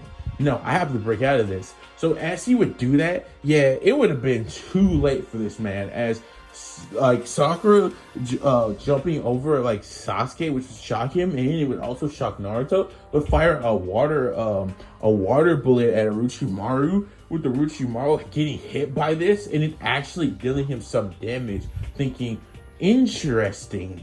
I didn't expect the girl to be that capable of doing anything. But it seems that she was not even only the one that captured the genjutsu. I thought it was you, Sasuke. But this is when Sasuke would say, don't act so familiar with me. As he would lunge at him and just start beating the crap out of Orochimaru. Because keep in mind, this man just got out of a genjutsu and quite literally just got hit with a water bullet that did a pretty good amount of damage to this body. And then on top of that, now you got Sasuke just pummeling him, as Orochimaru would not be able to really keep up, thinking, I didn't really know that, like, Sasuke would have like this crazy like taijutsu skill that he has, thanks to fighting with Naruto all the time. This is when Naruto would get out of the tree burst thinking, nice job, Sakura. But Sakura starting to blush, thinking, wow, they're actually acknowledging me. I guess I've actually gotten that strong, which obviously is not the case, but she has gotten stronger than where she was originally. This is when we would see Naruto speed blitz into Orochimaru, just landing another, but even more this time, 200 attacks before Orochimaru could even react, thinking, what? I can't even react to this kid anymore. Because this would be like a mode where, and basically when like Naruto does these like crazy attacks with no one being able to do anything about it, he's basically moving faster than I can see, but he can only do it for a couple of seconds. And I mean, I know it's not like crazy fast for Naruto, but what I'm saying is basically he moves so fast that, like, based on the person's speed that he's facing and realizing how strong they are, but he can only really do this for like an instant. So he can only do this for like 15 seconds basically, or so long. So in these 15 seconds, he would land 200 mighty blows. Then he would pretty much just destroy this body of Orochimaru's. Which Orochimaru thinking, I can't believe they're forcing me to have to use another body, with him having to do it again, making another body substitution, thinking, okay, I need to get serious. This is when Orochimaru would send tons of snakes at all three of them, and Sakura would say, I got this. Firing, she would fire like a water, like, jutsu. I can't really think of what the water jutsu is called. It's not a water bullet. I think it's like a water wave. Yeah, water wave. She would fire a water wave, and the water wave would pretty much attack all the snakes. And it would pretty much stop like the snakes in like their path of getting to them. With Naruto and Sasuke being impressed again at how capable Sakura has actually become, this water wave would not stop all the snakes, but anything Sakura didn't get, Sasuke would just use a fire phoenix flower jutsu to just destroy the rest of the snakes, which would also create a smoke screen due to fire and water mixing, which Team 7 or at least Sasuke and Naruto however had planned on happening. Sakura thinking this isn't good, but yeah, with Sasuke Sharingan, he would pretty much direct the team where like Orochimaru was. Orochimaru would be trying to sneak them, but this is when Sasuke would tell Naruto, with Naruto creating a giant tornado to not only suck him on the smoke, but also hit Orochimaru. This would start tearing Orochimaru's new body to shreds, but Orochimaru would be strong enough to actually get out of this, and would dodge, using his snake-like taijutsu to get out of it and attack Team 7 once more. This time he would actually get Sakura into a taijutsu bout, or at least he thinks he would, because Sakura would just not be having this. And would the first time she even noticed Orochimaru getting near her, would have placed him under Genjutsu, just a little one this time that he couldn't even really realize was going on. Because of this, he would actually be fighting Sasuke, not her. And Sakura would have already made it to another tree, pretty much to safety. Basically, Orochimaru thinking Sakura would not be that effective in taijutsu, will then proceed to start getting mollywopped by Sasuke because, well, let's just say Sasuke once again being able to catch him off guard. He would do it again because he thinks he's fighting Sakura. But after he would realize that this taijutsu was similar to Sasuke, he realized he had to break out of it. And once again, he said, that girl's Genjutsu isn't half bad. She was able to put me one on me slightly to the point where I couldn't even notice it. With Naruto once again thinking, I kind of exhausted all my energy with my earlier attack, but this is when he would reveal it for the very first time. A new technique he would call Boost. This is when Naruto would boost at Orochimaru, which, if you didn't know, this is one of Sonic's powers that you can pretty much see in any Sonic game, where he just uses Boost, which he uses using Chaos Energy. And yes, I'm just going to be saying Naruto actually gained access to Chaos Energy in the week before the shooting exams officially started, but he can only use this for like literally in like a few seconds. So he would use the Boost technique, rush at Orochimaru, would slam him through 3 trees while using his power, and just send Orochimaru flying. Like, I mean, like flying crazy. He was almost flying out of the forest with his boost. And yeah, let's just say, Orochimaru wasn't coming back. Orochimaru wasn't dead, but he wasn't coming back. After this, Naruto would be extremely exhausted, Sasuke would be extremely exhausted, and Sakura would also be extremely exhausted, as they had used tons of chakra. And in the case of like Naruto, who doesn't use all that much chakra when he fights outside of his jutsus, he would just be kind of physically exhausted. But Sasuke also being physically exhausted, having to use the peak of his jutsu, and also having to use not only a fireball jutsu, but a phoenix flower jutsu. So yeah, they both be all 3 of them, my bad, would be extremely tired. As Sakura, despite being stronger than she was before, she used a water wave, she used a water bullet, and she used 2 genjutsus, which, yeah, that's a lot for Sakura. So they would all think, yeah, we need to get somewhere and stay for a little while. But this is when they would be approached by like the sound team. After they would reach the cave, like, I mean, like, before they could even enter it and take a break, they would like try to like take them on for like Orochimaru or whatever. As Orochimaru would have got in contact with them and told them this, but Orochimaru would also think, yeah, I'm not dealing with those kids right now. I'll get Sasuke another time, right? Like, that's what he's thinking. So ultimately, the sound team would try to like attack, like Team Dosu. They would try to attack like Team 7, which even Team 7, like, while like freaking like tired and like worn out, would just destroy these clowns. Like, bro, 3 Tomoe Sharingan like Sasuke, Sakura, who's not useless, and a Naruto who's way faster than pretty much everybody on that team. Yeah, this would just not go well. Dosu would just like get defeated with like Naruto just landing like to 15 punches. That's all he would need to beat him. And Naruto would think, wow, I didn't really even have to get that much untired compared to where I already was. Sasuke would take out the other one, I can't really remember his name right now, with just like some basic taijutsu, and his Sharingan active. Basically, he'd also land like about 15 attacks to take him out. And then it would be like, well, like Ken, I think her name is, or like Ren, or something like that. Not Ren, but like Ken, or something like that. And basically, like, she'd be like, don't kill us, we have a heaven scroll, or whatever. And she would give it to them. And basically, they would say, all right, fine. But Sakura would not have any of this, like, friendly nonsense going on, which is activate like a crazy genjutsu. Which, by the way, Orochimaru being a high level, like, shinobi could get out of Sakura's genjutsu. Yeah, this isn't happening for her. Yeah, I'm sorry, not happening. This genjutsu, yeah, it would send her clean out and on the ground. Like, she'd just be finished. So with that happening, we would then see like Team 7 make their way to like the entry or the end of the forest, right? Like the exit out. And they would present them to Aruka, and they would pretty much be the first team, shockingly enough, in this timeline, who actually complete the Force of Death, with Arusa and Aruka being really impressed. as they never met Kabuto in this timeline and had to do all that nonsense. So yeah, they actually would just quite literally be the first team in this timeline to make it this far.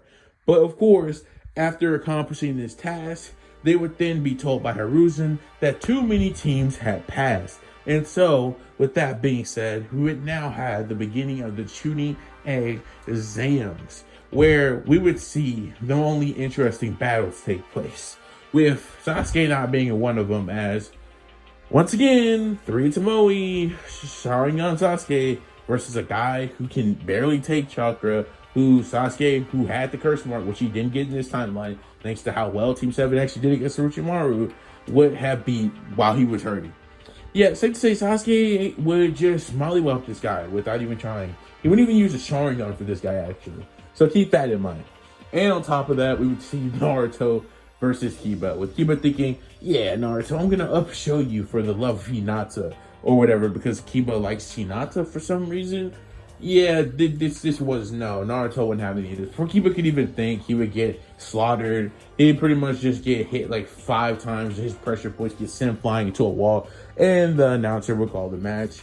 But Sakura versus Ino, yeah, as much as I would like to go into detail about how much more interesting this fight is, it really isn't. Ino would think, big forehead girl, you're still weak, despite cutting your hair, which also Sakura had done way earlier. Like, she had done that like in the week after, like, she was training with Coronite and whatnot. So yeah, but it's safe to say Sakura would quite literally just not even spend that much time on Ino. Like, they tied in the original, but yeah, that's not happening now. Sakura would literally throw like a water wave at this girl Ino, which Ino would get hit by, taking tons of damage, falling on the ground, thinking, when did you get so much? But as Ino was even getting up, Sakura would release her strongest genjutsu on her, like pulling in, like, you know, the one where like you're stuck in a tree and the person comes out with a kunai and they pretty much try to like stab you in your like face or whatever. Yeah, Sakura would use this genjutsu on her. I think it's like this is the one that Coronite tried on Itachi, basically. And so she would use this one on Ino, and Ino would just fall to the ground, like instantly defeated. Sakura only having to use one jutsu and her strongest genjutsu, of course. But she didn't actually need to beat Ino. She only did this because, well, Ino is her rival, I guess, and she was like, oh, so I'm a big forehead, am I? But she replied to, and yeah, after that, yeah, Sakura proceeded to negative diff her, and yeah, so Sakura actually wins in this timeline. And so basically that was what would happen in the tuning exams. Except one more thing would happen, and that's when Guard goes to try to like try to like break Rock Lee's leg. Yeah, Naruto wouldn't have none of that. He would appear in front of Gaara, just like pushing him, like stopping the sand from getting to him with just like one move. He was like, yeah, no, you're not just gonna break somebody's leg, because that has nothing to do with that. But Naruto would do this so fast because he knew that Rock Lee could be like what's it called, like not suspended but removed from the contest, ejected, yeah, because of his interference. But he would do this so fast, like when he does like the 100 attacks, but he would only do it for 1 instance to remove the sand. He would send the sand flying before my guy could even do it. And the only people that would even notice this actually happening is Kakashi, who would notice Naruto was going for just a split second before he just reappeared. And my guy, who also saw him doing it because he had to, because he was about to do it. So these are the only 2 people that would know this even happened. And basically because of Naruto's interference, and Hiruzen actually not seeing it because he wasn't really focused on Naruto, it would lead to nobody getting it, ejected out of the tournament. But I mean, Rock Lee would lose her anyway. And so Guard would just be sitting there thinking, what happened? Before my guy actually stepped in and said, yeah, this fight is over. And so ultimately, because of this, Rock Lee doesn't get his legs broken like at all, or like extremely damaged, and yeah, he can still be a shinobi potentially. I mean, well, no, he can't be, but he would still be injured from the fight nonetheless. And Neji versus Hinata happens.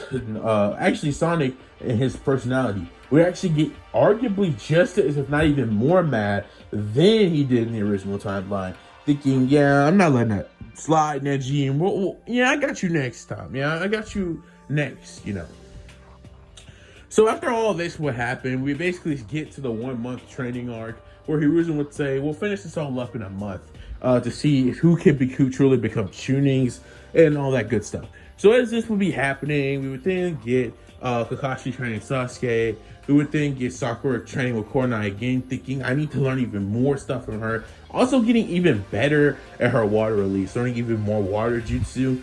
And ultimately, like, also just, yeah, becoming way stronger in taijutsu even. She would ask Sasuke to train with her to teach her some of the taijutsu that her and Naruto use, which Sakura would actually become pretty adept at Sasuke and Naruto's level of taijutsu. Obviously getting nowhere near Rock Lee's level, but she'd be like as good as Sasuke, but just say like in the Land of the Waves level taijutsu. Like she's that level, which is pretty good for Sakura, yeah. So then we got Sasuke's training, which is once again with Kakashi, where he pretty much should be learning the Chidori and better Sharingan Genjutsu, better Sharingan control, stuff like that. And with Naruto, he would get trained by Jiraiya to actually start to use some of the Nine-Tails chakra, which so far in this story has not had to happen because of just how much stronger Naruto is in this story. So with that being said, he would start to learn how to use that. He learned the Toad summoning, and Jiraiya would think Naruto is so impressive that he wouldn't even ask him, do you want to try to learn an even higher wind level jutsu than the one you have right now? With him thinking, yeah, why not? It'd be kind of fun to do. He would also tell Naruto about his lineage, because in this timeline, Naruto seems like way stronger, just more like Minato. So because of that, he would tell him, because, well, he's so fast. And he would tell him that the flying Raijin is a thing that he needs to find because it would make him even more overpowered, with Naruto thinking, yeah, I'm going to stop you right there. I may or may not learn that, but honestly, I don't really need it to be the fastest thing alive. With Naruto thinking, yeah, I'd rather just be that fast for my own speed. Which, yeah, I'm not going to lie, this is Sonic, and Sonic is like crazy fast. I just haven't got him to that crazy Sonic level yet. So ultimately, he's just not that fast yet. But yeah, he won't be needing no flying Raijin to, move like crazy fast. This one Jiraiya would think, huh, you really are just like Minato, huh? You think you're a genius and you can even surpass your dad's crazy speed movement? Then fine, we'll let it happen. But yeah, so, yeah. Naruto got really overpowered after this because he's so much stronger than he was in the original timeline. He can actually use a tail of like Kurama. That's how much chakra he can bring out, and he can literally summon like Grey Toad, and was also able to actually get the contract signed. So Gamabuto actually accepted him as someone who can actually summon him, unlike in the original timeline. And on top of this, we would also have him train and learn the Rasengan, which would only happen, funnily enough, on the last week of their training before like the tuning exams would start. And he would basically do what he did in the original timeline, which is master the Rasengan in a week, which would shock Jiraiya, who wouldn't even be able to believe that a kid could actually do that. But armed with the Rasengan, which, by the way, this is also when Jiraiya would have taught him the multi-shadow clone jutsu, like the shadow clone jutsu, because up until this point in the story, yeah, that just really didn't need to happen so much to the point of, because of how fast he is, how much more capable he is. Because if you guys remember, right, the whole Mitsuki thing only happened because he failed the academy, but the thing is that went to just Hiruzen beat him. He did it. So he never learned that in this timeline until just now. But Jiraiya would actually show it to him, thinking this would actually be kind of useful for you. And because he learned that, he would also be able to use the Rasengan, because just like in the canon, he can't use it with one hand yet. He hasn't mastered it like that, but he can make the jutsu with a clone. So yeah, Jiraiya would still be impressed by this, and the tuning exams would start. And basically what we would see happen is just pure cinema, because Sakura would actually just progress, because why not? Because there's no reason for her not to progress, because Dotsu is who I would have had her fighting at first, but because Dotsu isn't here because Team 7 already stomped on him and he didn't want to participate, Sakura would just get like a free win. So yeah, W Sakura. So she's even gonna move forward because yeah, we would see Naruto versus Neji next, and we would get Shikamaru versus Tamari after that, with Shikamaru obviously giving up, so Tamari would win, and we would see Kankuro just give up his match against the likes of who did Shikamaru just give? I mean, who did he give up to? I kind of forgot who he gave up to, but he would just quit. And then we would see like no, that wasn't even part one. I don't know what I'm talking about. That's like part one. But yeah, of like the tuning exams, I think. I'm pretty sure. And yeah, definitely. But anyways, what we would see happen here is we would see Naruto thinking, all right, Neji, I'm gonna pay you back for everything you did to Hinata. So with Neji thinking it's your destiny to lose, and that, well, actually, no, not even thinking it. She tell him that. And yeah, Naruto would just say, yeah, you don't know how wrong you are about that, or my lineage, or anything about me for you to be making these crazy assumptions. And basically, Neji would say, I don't need to know anything about you, Naruto. I know that you're going to lose here today. And so the battle would begin and end literally in an instant, because I'm not even making this up. This man, Naruto, wouldn't spare any feelings of Neji. He rushed at him, punched him once in the stomach, sent him crashing into a wall. Neji would get up because Neji's not that like crazy. We heard one punch from him was taking him out. But this is when Naruto would say, yeah, I don't got time for this. Neji would be so damaged from the first attack though, he'd rush back at it thinking, you're in my range. But this is when Naruto would say, yeah, you're also in my range. Are you stupid? As he would speed push behind Neji with the Rasengan he built up while he was on the ground and how he was recovering, slamming into the back of Neji's stomach, sending him flying, crashing into the other side of the wall, and creating this giant crater. Neji would be knocked out. He would fall from the crater, falling into the ground unconscious. The announcer would call the match and say, Neji Hyuga has lost. Naruto Uzumaki is the winner, with the crowd all start cheering as they don't hate Naruto that much in this timeline, even though they kind of do.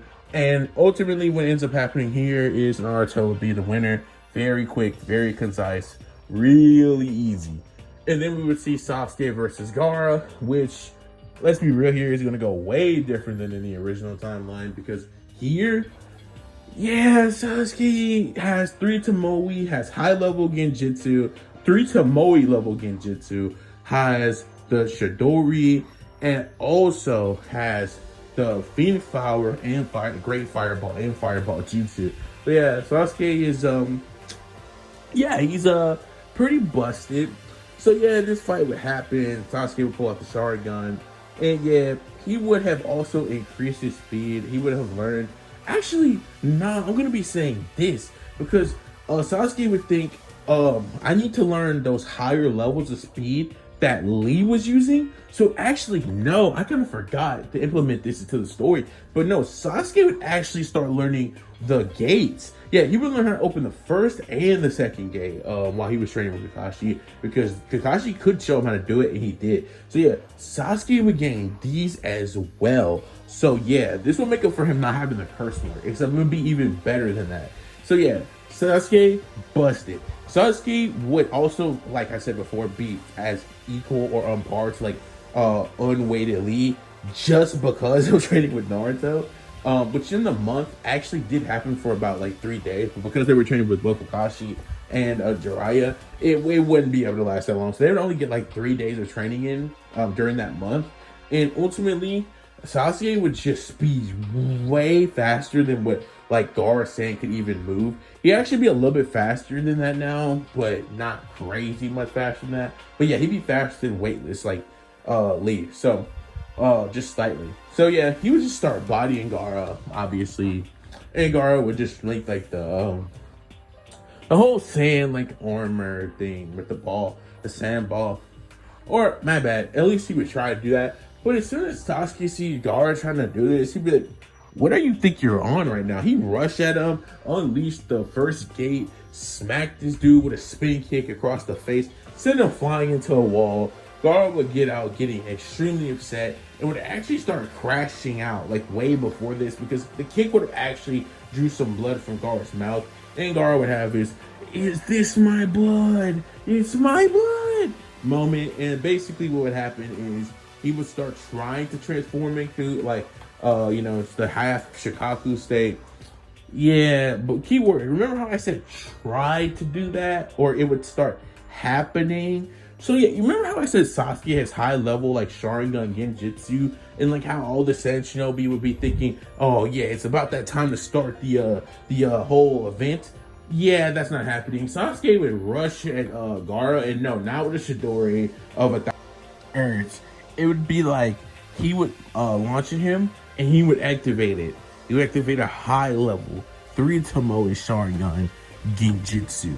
And this high level 3 Tomoe Sharingan Genjutsu, it would enter Gaara's brain.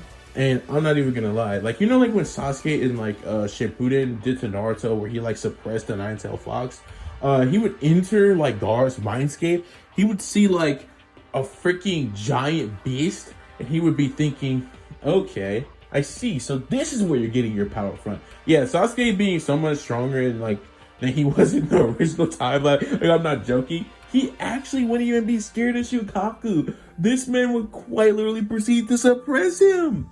So he would like suppress Shukaku. So you know like how Gaara was going into like the half state? Nah. By the way, Sasuke did that to the Nine Tails. This is the One Tails. Do you seriously think Sasuke could perform this with high level 3 Tomoe like Genjutsu? Yeah, so Sasuke would suppress Shukaku, which would stop Gaara's transformation. Also, it would low-key like leave Gaara like to be weakened and falling on the ground, with Sasuke saying, huh, that was interesting. Too bad that I stopped that from happening. Gaara would be thinking, I can't believe this, I can't believe this. But yeah, before Gaara could even think anymore, this is when Sasuke would kick him in the face, sending him flying upward, spin kick him into the stomach, before he crashed to the wall, grabbing his leg, turning him around, body slamming him onto the ground. Then after this, he would kick him once more back into the middle of the arena, where he would basically finish it off by firing a measly basic fireball jutsu. Not a great one, but just a regular fireball jutsu, which would, you know, start like burning up Gaara. But yeah, would be more than capable of finishing him off. So yeah, it wouldn't be like a crazy strong one, like, you know, Sasuke can control like how strong the flames are and all that stuff. So yeah, it wouldn't even be that bad. And yeah, Gaara would just, you know, this would take him out completely. And the announcer would say, alright, that's it. Sasuke Uchiha is the winner. And basically all the Saiyan Shinobi in the arena, along with Tamari and Kankuro, would be like, wait, what? What just happened? Like, what? And they would just be taken aback by this. So now they'd be like, do we still do the crush? Because keep in mind, they were about to start doing it when he started turning half. But Sasuke would like just stop Gaara from moving entirely. And then the next thing they know, he would just stop transforming. And then Sasuke would like negative dip him. And so it's because Gaara isn't doing that. They would just be all sitting up there thinking, well, what do we do now? Does it even start? With Orochimaru sitting there thinking, wow, I can't even believe what I'm seeing. Sasuke, in just that little time, had gotten so much strong to the point where he could actually suppress the tail beast. He'd just be taken aback by this. This is when Orochimaru would send a message to the Saiyan Shinobi, basically telling them to still commence it. So they would still start taking out everybody out in the stands or whatever and whatnot. And Orochimaru would basically try to take Hiruzen up to the roof. But yeah, I'm not gonna lie, none of this would be happening because Naruto, as soon as he would see all the Saiyan Shinobi, which you would notice really quickly, start getting up and looking like they're doing jutsu signs, yeah, Naruto would speed blitz all of these guys, taking them all out. And before Orochimaru could even like take like before he could even try to trick Hiruzen to go up with him, Naruto would appear in front of Orochimaru and just smack the living crap out of him with a punch, sending Orochimaru actually flying into the middle of the arena where Sasuke was fighting. And this is when Orochimaru's disguise will come off and will be revealed to be Orochimaru, which let's just say Naruto saw him literally like initiating this. Because Naruto's not stupid. It can also react way faster than he can in real time. And yeah, he would notice this happening because he would see the Saiyan Shinobi all looking at like Orochimaru before this and would just know that guy is no good. Honestly, I'm gonna be real, he didn't know it was Orochimaru, but he would just think, yeah, that guy either way is trying to destroy or hurt the Leaf Village. So yeah, he would still attack him nonetheless. And this would be revealed to be Orochimaru, which was shock Hiruzen. This is when, yeah, because Naruto took all the Saiyan Shinobi out, and all the people in the stands were like still awake, they would all run away. And the shinobi of relief would just start trying to jump him. This is when like the Sound 4 would try to help Orochimaru out with, you know, Kakashi, my guy, taking care of them pretty handedly, while Hiruzen, Naruto, Sasuke would just be in the arena thinking, all right, let's see what we can do against this guy. And Orochimaru thinking that this is not a good place at all for him to be right now with Naruto, Sasuke, Hiruzen, and my guy in like freaking like Kakashi defeating the Sound 4 pretty handedly. And then you add on the fact there are still multiple shinobis within the stands like Asuma, Kurenai, who are slowly making their way down there. Yeah, it ain't looking good for him. So in this moment, Orochimaru will reverse summon himself out of there, getting up out of there, and pretty much escaping before he could get jumped. With Hiruzen thinking, that boy, he falling from grace so much. To my shock, I can't believe he would try to pull something like this. He would then thank Sasuke and Naruto, especially Naruto, because he like stopped him from getting lured into his trap, which, by the way, Hiruzen wouldn't even know this. He would just thank Naruto for punching him and, you know, stopping him from getting away, because that's how Hiruzen would interpret it. And, you know, that's also how Naruto would interpret it. Sasuke would get praised for stopping Gaara before he could, like, transform into Shikaku, which really would have started it. Because after they, like, you know, took some, like, Sand Shinobi and asked them what was going to happen, they would then, learn that knowledge. So, yeah, he would thank Sasuke. And basically what he would do, because in this new light, is Hiruzen would say, all right, everybody, despite what just happened, we're going to continue the tuning exams to see what would really happen, and what so on and so forth. So then I'm pretty sure the matches would be like, okay, wait, so it was like 2-2-2-2. So it would be like, what, like 2-on-2, like 2-2-on-2s. So who would win? Yeah, it was like Temari and like Naruto, with Temari going back to the Sand Village due to the sand, you know, still being allied with the Leaf here, and because they would also be told by them that like it was Orochimaru who had done all that stuff, but they still be allied. But nonetheless, Hiruzen would be like, yeah, we don't think you Sand Shinobi, even though we know that it was Orochimaru doing all of that thanks to your intel and what you just explained to us, would still be telling them like, yeah, we don't really think you should participate, with Naruto saying it's fine if she wants to, but Temari actually would decline, thinking she needs to get to Gaara back to like the sand so that they can heal him or whatever. So yeah, that's how that would happen. And then we would have the battle. So basically Naruto wouldn't even fight. Like Temari would just give him the win. And then we would see Sasuke versus Sakura, which I think is a pretty cool fight.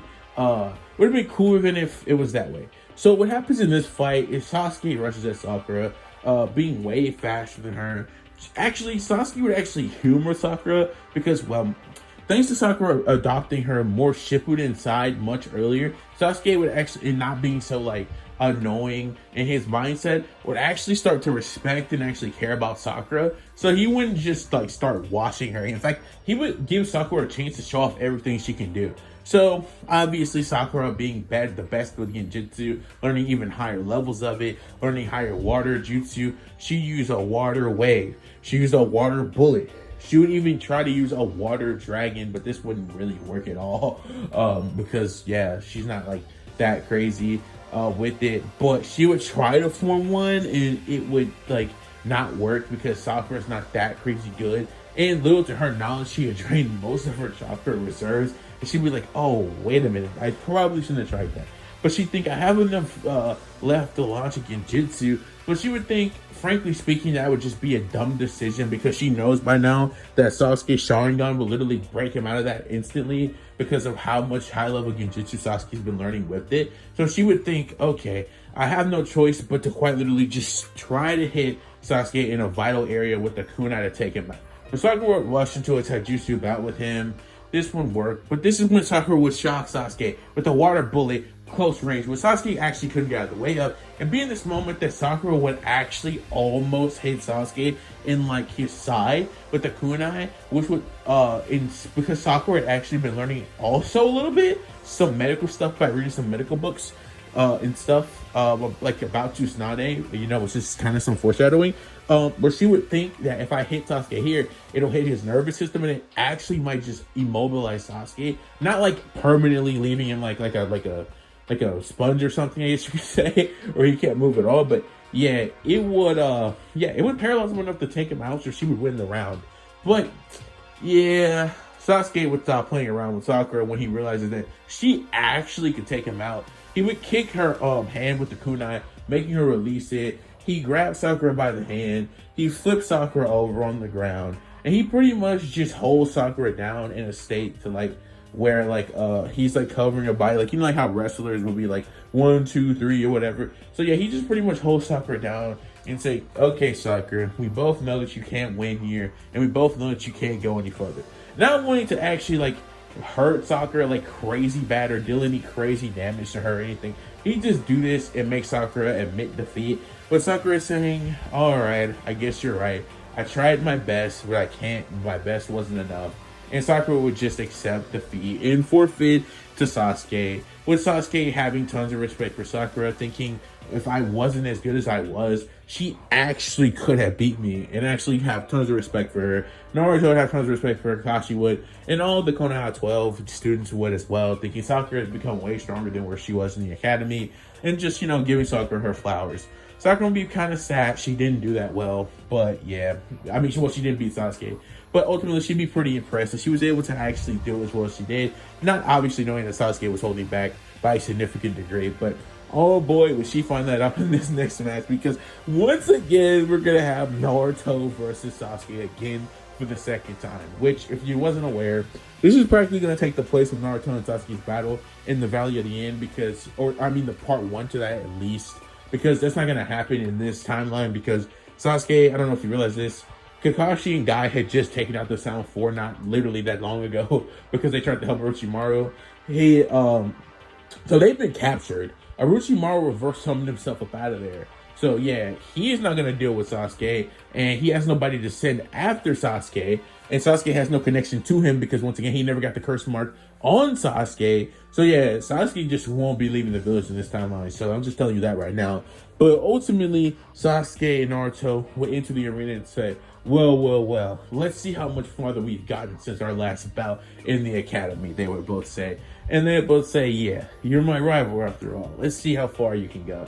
And they would just rush at each other, matching each other in speed, because Sasuke would automatically activate the second gate. He was not playing around because he just knows he needs every little advantage in terms of speed to keep up with, Naruto.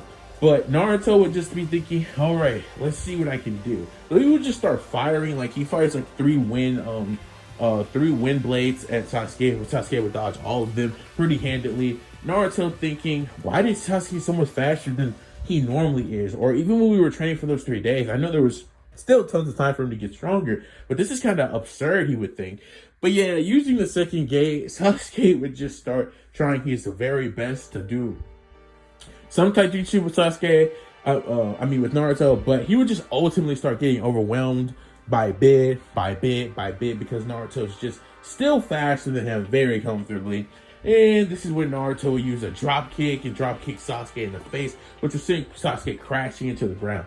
Sasuke would recover by flipping himself over, doing one of those like anime back flips from the ground, start sliding with his hand holding like the ground and getting pushed or whatever.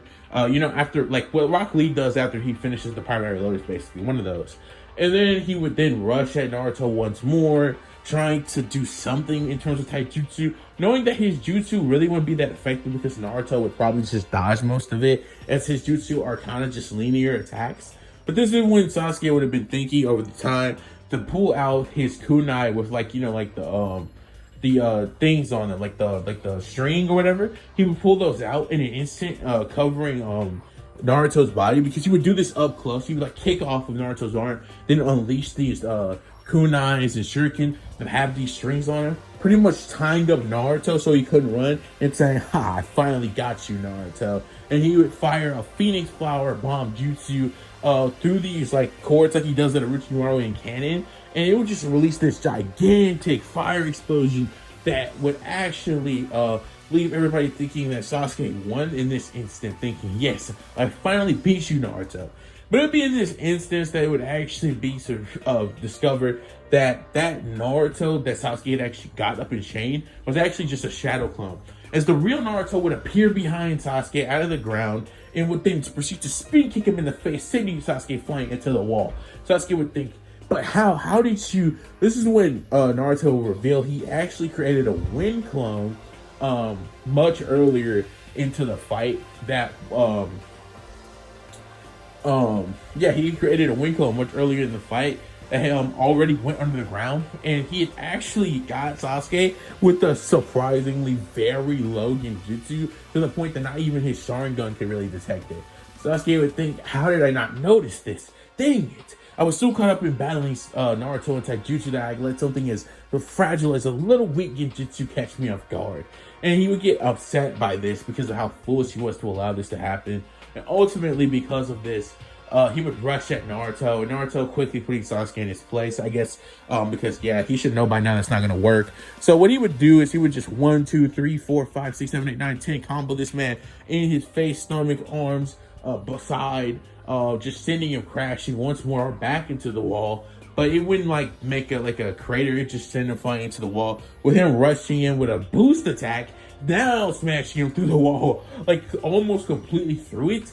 And then he would throw Sasuke out of the wall back into the middle of the arena with him landing on his back. As you would cough out not blood or anything, but he coughed some spit after getting that much defeated, beaten up. But this is when Sasuke would say, okay, so I was able to actually land a fire jutsu on him. So I was able to do that. And my chakra reserves still aren't that much depleted. So the only chance I have now of beating Naruto at this point, he would think, is I'll have to land a Genjutsu, one with my Sharingan. So I would have to land this. This is pretty much my only chance to beat Naruto. And then I would have to pull off that jutsu. He would be thinking about the Chidori as, once again, you have to remember, Sasuke hasn't actually used the Chidori yet in this tournament because of how easily he negative Gaara due to how much stronger he was than in canon. So this is what Sasuke would be thinking he has to do to beat him. But it would be in this moment when Naruto would rush at Sasuke, thinking, okay, Sasuke, let's go. He would kick Sasuke from the head back into the air, start beating the crap out of Sasuke more in Taijutsu, with all Sasuke being able to do is block. And he would send Sasuke kind of flying onto the ground, but Sasuke actually still being able to recover this time.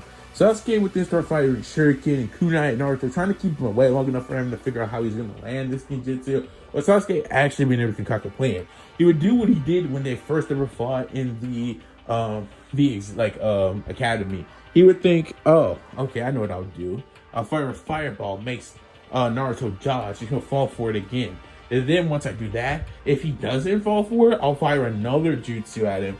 That way, I'll be able to limit his movement and options, so that I'll be able to get in close to fire this genjutsu at him. So yeah, that's exactly what would happen. He would do this, and Naruto actually would be able to react to Sasuke enough to actually keep on fighting. But because Sasuke might kind of suspect that he might do this, he would fire a mini fireball, which Naruto would also just jump over. But in this moment, Sasuke would appear in front of him, unleashing his three. Well, he already had it active, and he would just fire this genjutsu at Naruto. Which, because Naruto wasn't actually using any of the Kurama's chakra here, he wouldn't actually see the Nine Tails or anything. But it would be a genjutsu strong enough to actually just make Naruto fall, but he'd be standing up, right?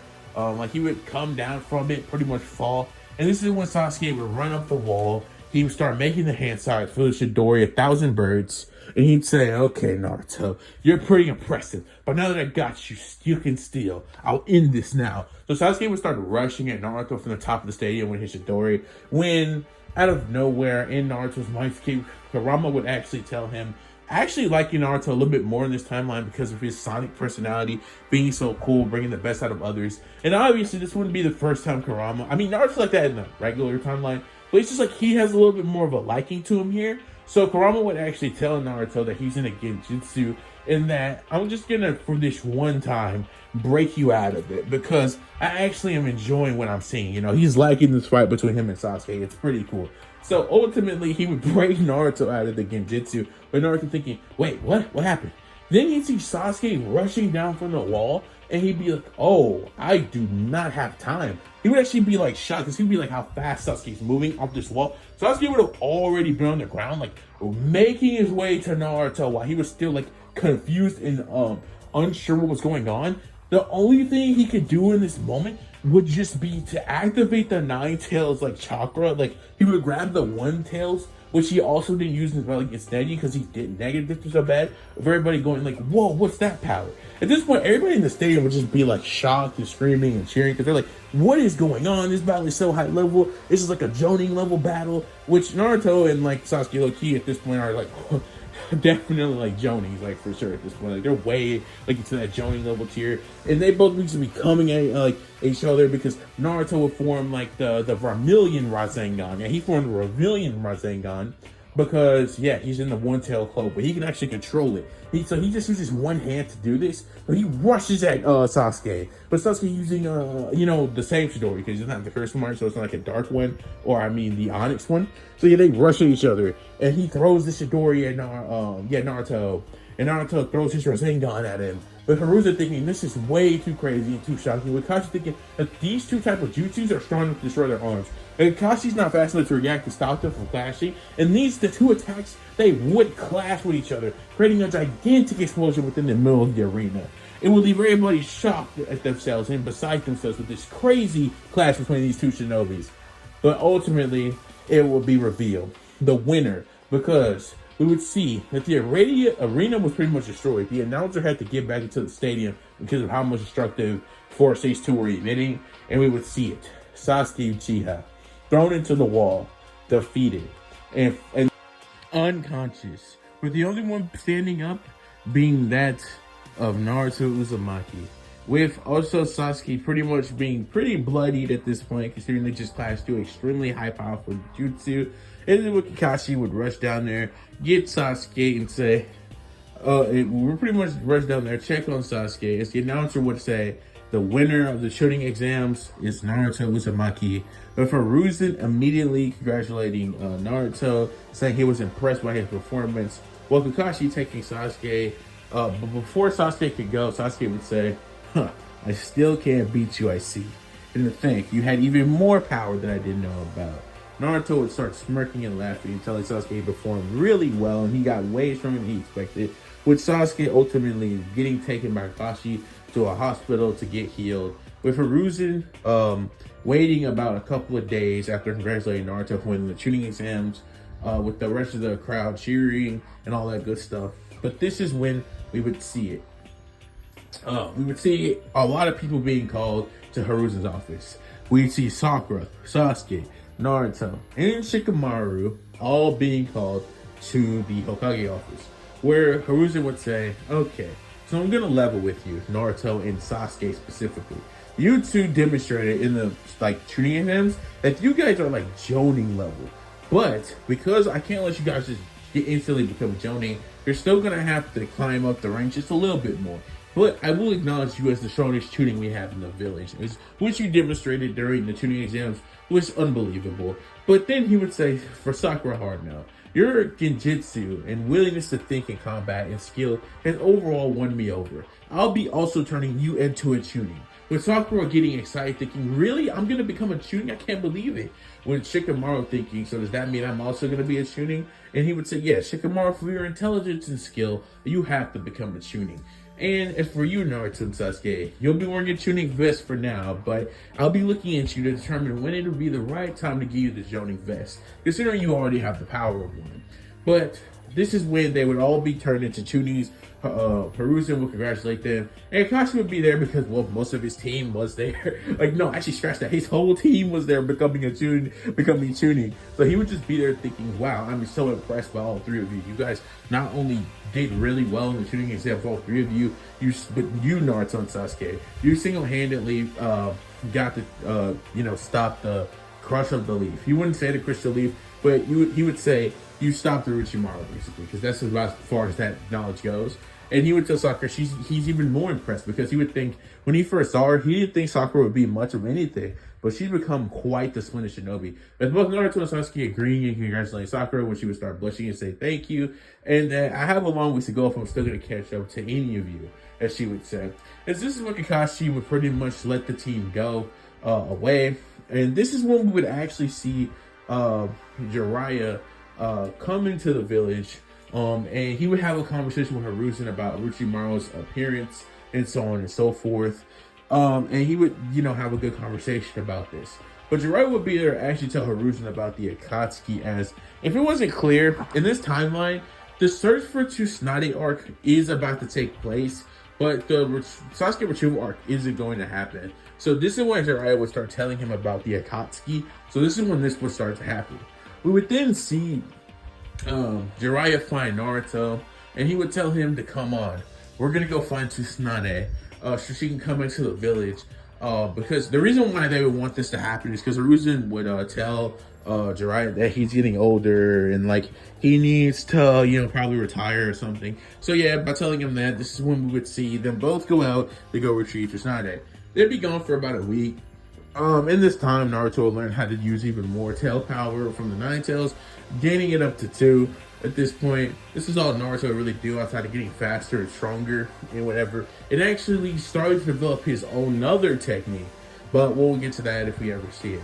Now, in this timeline, when they find Tsunade would not have had any interaction with Orochimaru, because another change that happens in the story is Orochimaru never got his arm sealed by Hiruzen because, like I said, he reverse summoned himself out of there when he saw he was about to get jumped.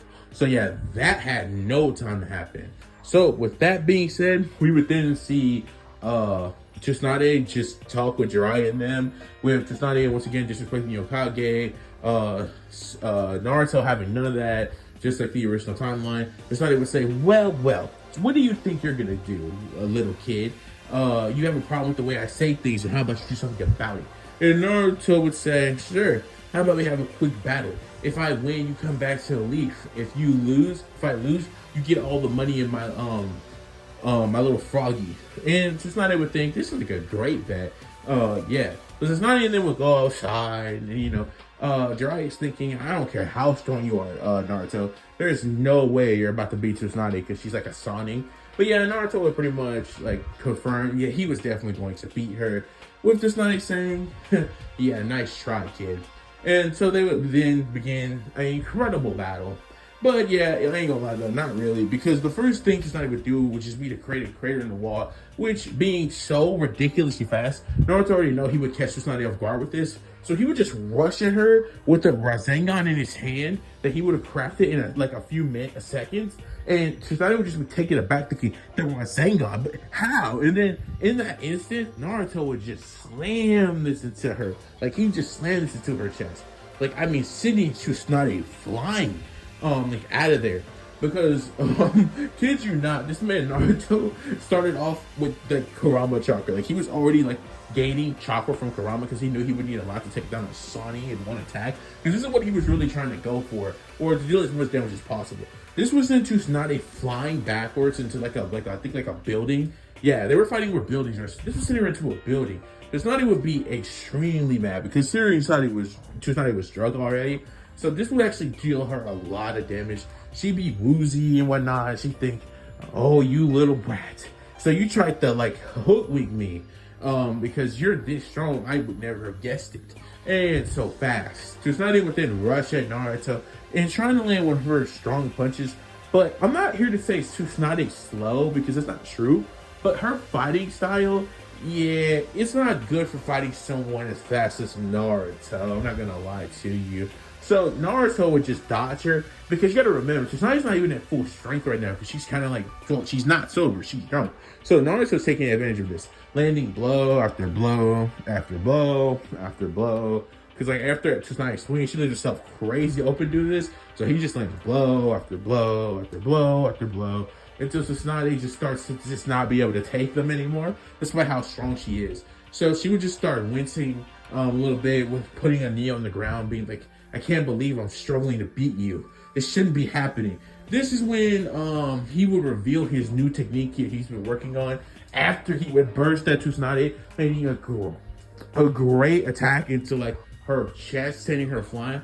He would then jump out of that attack, and then he would say, "Now it's time to use my new attack that I've been working on. I don't know why, but I feel like this is perfect to show off now." He would say, "Homing attack," and he would then use a homing attack to regulate Tsunade, which is basically like Sonic's homing attack from the game, except he wouldn't spin into a ball. He would just launch himself at Tsunade, being able to perfectly move in the air, like changing his trajectory. Like, that's how it works. I think it has something to do with him manipulating like the chaos energy within his body to do this or something like that. But yeah, he would just do this, and he would just homing attack towards Tsunade, which would obviously, be a homing attack. It would literally allow him to just instantly approach Tsunade, even from the angle he was at, and land a powerful kick at Tsunade, sending her crashing into the ground, creating a crater. That's how strong the kick was, because at this point, Naruto had already jumped up to a tail, and Tsunade really wouldn't even be paying attention to him doing this. Also, she wouldn't even know he was the Nine-Tailed Jinchuriki either. Yeah, so Tsunade just got kind of wrecked here. Yeah. So at this point, because she was so drunk, this would normally take Tsunade out, obviously. And if her brain was fully compatible, I do think Tsunade Extreme Diff could beat this version of Naruto, but not at her full strength because she's drunk. I'm sorry, Tsunade is not beating Naruto, and this is when the battle would end. With Jiraiya saying, "Whoa, kid, what was that?" He would say, "Yeah, it's an attack I invented where I basically use this different type of energy to be able to," and as Naruto was explaining this, Jiraiya would say, okay, calm down, kid, I don't really care. But he would say that this is ridiculous because I can't believe you actually beat her. But he would then equate all this to her being drunk and say, now it's going to be almost impossible for her to. But then he would think, oh yeah, the deal you made. So they would then sleep the night. And this is when, ultimately, after we would see another two people who have been actually paying attention to this whole fight go down. And basically who it would be Itachi Uchiha. And it would be, Itachi Uchiha. And I don't know what is going on right now. Oh yeah, Kisame. I could not think of his name for a second there. I don't know. But yeah, it'd be Itachi and Kisame. And they just be sitting there thinking, wow, that Jinchuriki is really powerful. And he just took down Asani. But Itachi's thinking, yeah, coming after Naruto right now might not be the best. Because Itachi would have realized how crazy fast he is. And how, strong he is. And that weird attacks he was using. And he would just think, yeah, it probably wouldn't be the best time to go for him right at this instant. So he tapped away. Plus, he would think him plus Jiraiya is just way too much. So anyway, it would come to the next morning, and what we would pretty much see happening is we would see them go talk to Tsunade. Tsunade would be mad that she got hoodwinked by Naruto. And yeah, she'd be kind of mad, but she'd be like, okay, a deal's a deal. So she'd come back to the village. And while this is happening, Itachi and Kisame would be keeping track of them, thinking what would be a good time to strike. But they ultimately would decide that they can't attack Naruto right now. Would have to wait till a later date to come back to get him or something. Because they're not about to fight Tsunade, Shizune, Naruto, and Jiraiya. Tsunade and Naruto, which is still crazy strong. Like Jonin level. Obviously not that Sunny level yet, because they can still extreme diff win with their tactics and smarts and whatnot. But yeah, definitely near them. So yeah, they would just think, yeah, we'll just come back at another date, whatever. So yeah, the Itachi Kisame encounter never happens in this timeline. And ultimately, she's not even coming back to the village. She'd actually help heal Sasuke. Rock Lee wouldn't have been that injured, remember, because his leg didn't get broke. So ultimately, all this stuff would happen.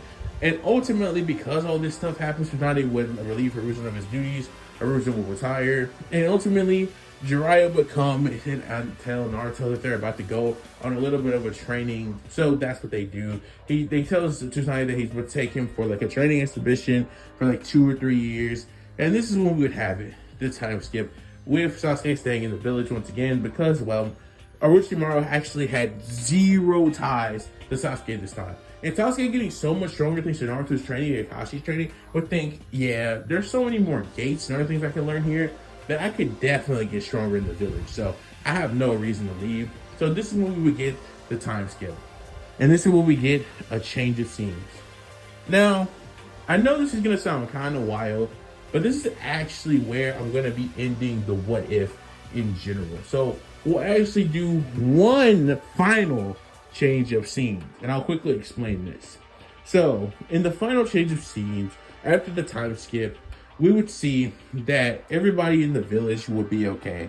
We would see the Hidden Leaf village had like been prospering while Tsunade was in control and having these strong like people all around her. Like we would see like Sasuke, who while staying in the village would have became way stronger.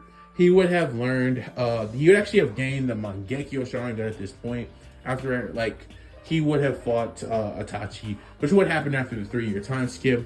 And so this is where he would be at currently in the story. He would have returned the Eternal Mangekyo by this point, and he also would have also been able to use up until like the 4th gate with the help of Kakashi and Guy. So yeah, when he actually fought him this time, Itachi, he would have just had the 3 Tomoe. But yeah, he would have been more than capable of actually beating Itachi this time without actually needing it. Because yeah, he would have developed the same lightning jutsu that he did with Orochimaru with Kakashi's help.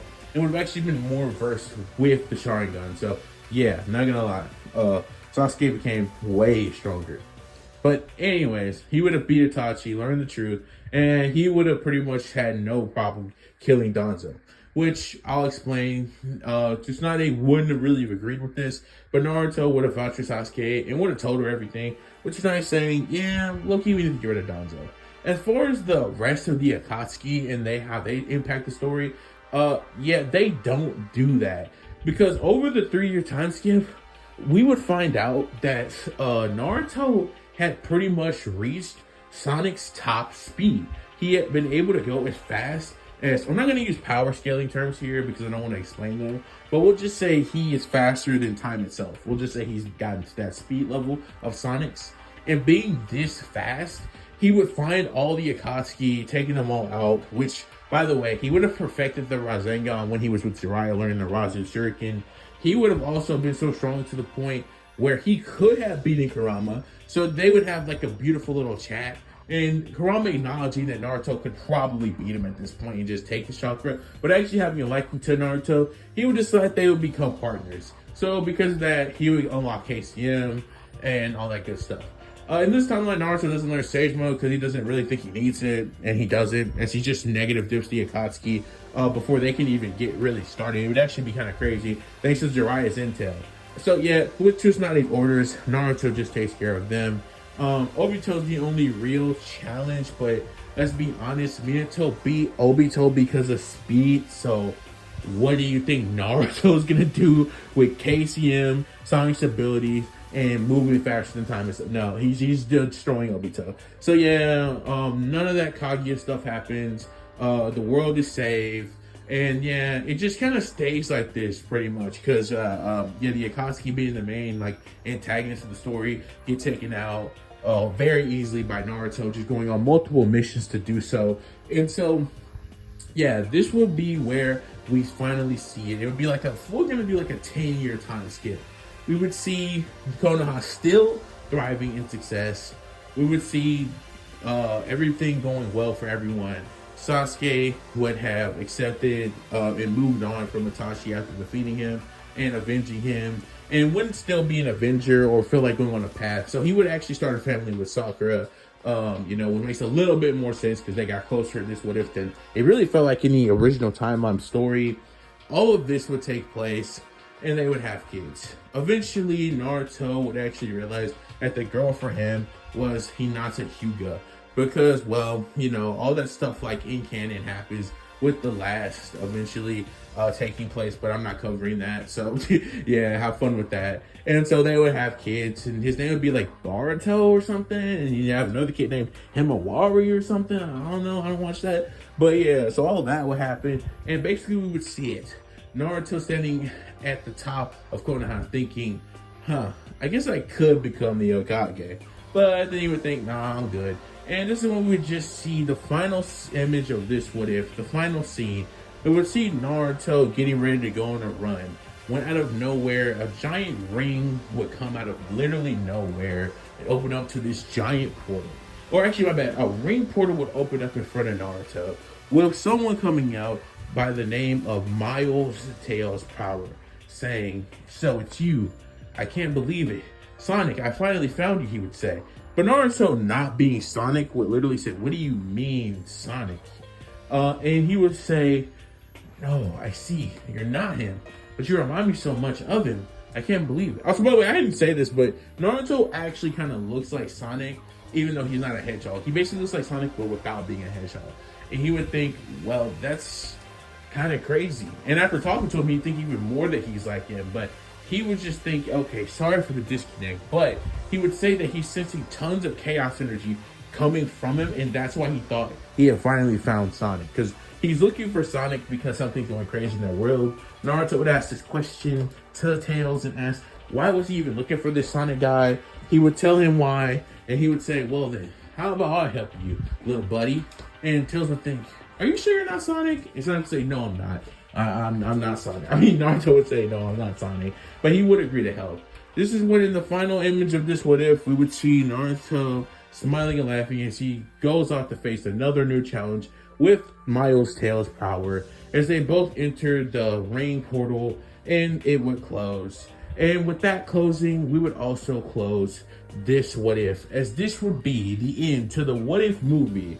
What if Naruto had Sonic's abilities? Oh my god, guys, this what if was tough.